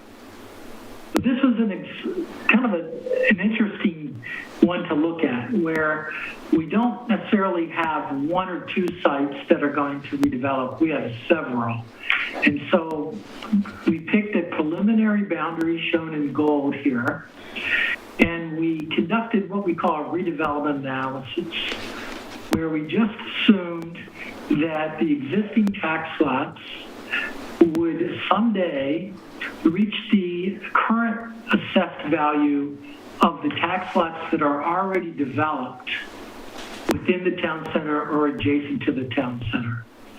we just assumed that we'd kind of get on par with everything that's around this gold area in terms of the amount of assessed value they generate per acre over 30 years. And what we found is that if that occurs, you would take the existing assessed value from 174 million to a future assessed value of about 404 million. And the net new change would be about 230 million. And this is after we take into account the tax abatement in the vertical housing tax zones, which is a real significant inducement to any developer or investor in this town center, because they would basically be getting about an 18% or higher discount in their property taxes with the new development they propose. So it'd be really competitive with anything else in the region as far as a real estate investment goes. Next slide, please. And similar to the other chart that you liked, we did a version of that for this town center area, and we found that the maximum indebtedness based on that change in assessed value would at least be 41 million. And we feel that's a pretty conservative estimate. But that is enough to pretty much address the funding gaps that we identified for stormwater and maybe partially for transportation. And it could be used as an interim source of funding or financing for other loans that could be supported from the town center utility accounts or enterprise funds. And 30 years out, like the other urban renewal areas, when you do sunset this, it would likely result in a windfall of market value or assessed value for the area, which could be very helpful to existing taxing districts. Next slide, please. So to summarize, the proposed funding plan has two phases, a short-term phase and a midterm phase. The short-term phase are things we feel the city could accomplish within the next year or two. And that would include, starting with tonight, accepting this town center plan as a framework, and that would give the staff direction to kind of begin to move forward with some of these recommendations. Next step in short term would be to update your transportation STC citywide and update your citywide parks STC as well. By including or by addressing a good portion of the transportation funding gap that we've identified in your transportation STC, citywide, that would equate to about a $2,000 per trip, peak hour trip assessment, other things being equal within your current transportation STC framework. But that feels like when you spread that benefit citywide, it's much more manageable than if you concentrate that charge within the town center. That charge would then, just concentrated in the town center, would need to be closer to 15,000 per peak hour trip. So that might be too high to allow the market to be receptive to all this opportunity. We're recommending the citywide transportation and parks STC. If you close out two of the existing urban renewal areas that Mr. Lorenzen referred to earlier in the next couple of years, that would set the stage for a new urban renewal area, which could be potentially adopted in 3 to 4 years in the midterm, with at least 40 million in maximum indebtedness. You could also secure an advanced financing loan through the sewer fund, which could be paid back with STCs and utility rates.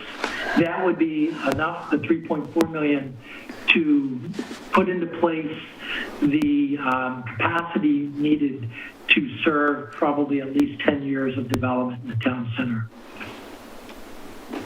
And then a special town center assessment for the green streets through a stormwater utility charge. As we mentioned, it could be conducted on a per parking stall basis, or it could be arranged on an equivalent dwelling unit basis or some other technique. But you have time to explore that over the next 3 or 4 years. But we feel that could be enough. At a $6 per month charge, that could be enough to support about $2 million in early action projects for the green streets in the town center. So those are some of the recommendations, and I'll be here to answer questions and send it back to Kim. All right, thank you, Todd. And our staff recommendation is that you approve resolution number 3013 to adopt the town center infrastructure funding plan. With that, we can take any questions that you have. Thank you. Thank you. Councilors, do you have some questions? Comments? I do have a question. If you could go back a couple of slides, it might be slide 8, please. Okay. Sorry, I didn't catch you quite in time. It's okay. Go back here.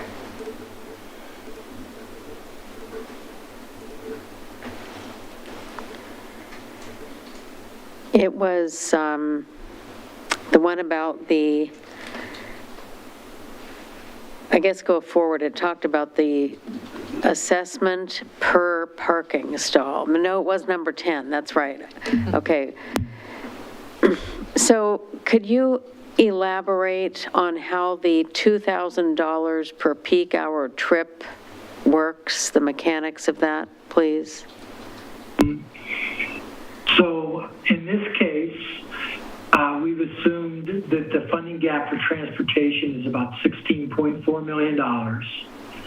And if we make that part of the citywide transportation SDC update,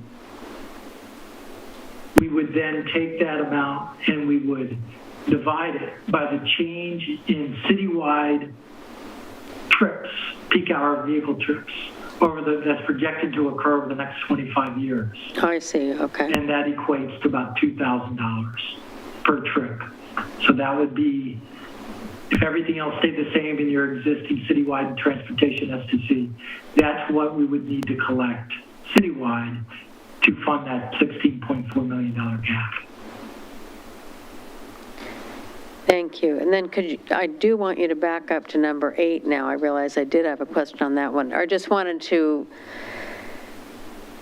take a little minute to reflect all these things that we're talking about, just to confirm that we're looking at an estimated 30-year time frame if we were to do this, implement this plan, whereas we're starting with an assessed value of $174 million. We project that it has the potential, I realize there are lots of variables there, to grow to an assessed value of $404 million.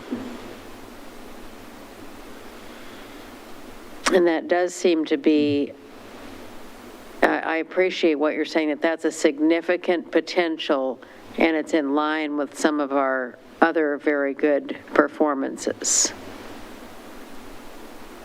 Yeah, and I feel this is still pretty conservative too. But, some property owners may not develop, of course, or redevelop. And plus we have the tax abatement in the vertical housing tax zone. So I feel like we need to be fairly conservative. And this is not 100% of the build-out program. It's more like 3/4 of what's projected. So again, trying to be very conservative and realistic. Thank you. So this is a good time for if we don't have any other clarifying questions, I would ask for a motion to approve adoption of the resolution 3012, the 2022 Urban Renewal Strategic Plan. No. Oh, I said it wrong again. I'm really sorry. I'm really getting punchy here. Yes, would you like to make the motion? I move to adopt resolution number 3013, which is the town center infrastructure funding plan. Thank you. Do I have a second? Second. We have a motion and a second for Resolution 3013. All in favor, say aye. Aye. Motion passes 3-0. And do we have any city manager business? Just one item that might be of interest to council, that the Shred Day netted about $2,200 in donations for community sharing. So I thought I'd pass that along. Great. Any legal business? Nothing tonight. I will adjourn the meeting of the City Council at 9:27 PM. And we are going to reconvene a meeting of the Urban Renewal Agency. May we take 5 minutes? And meeting adjourned, let's take 5 minutes. It's approve a resolution.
Excuse why I read the wrong resolution again.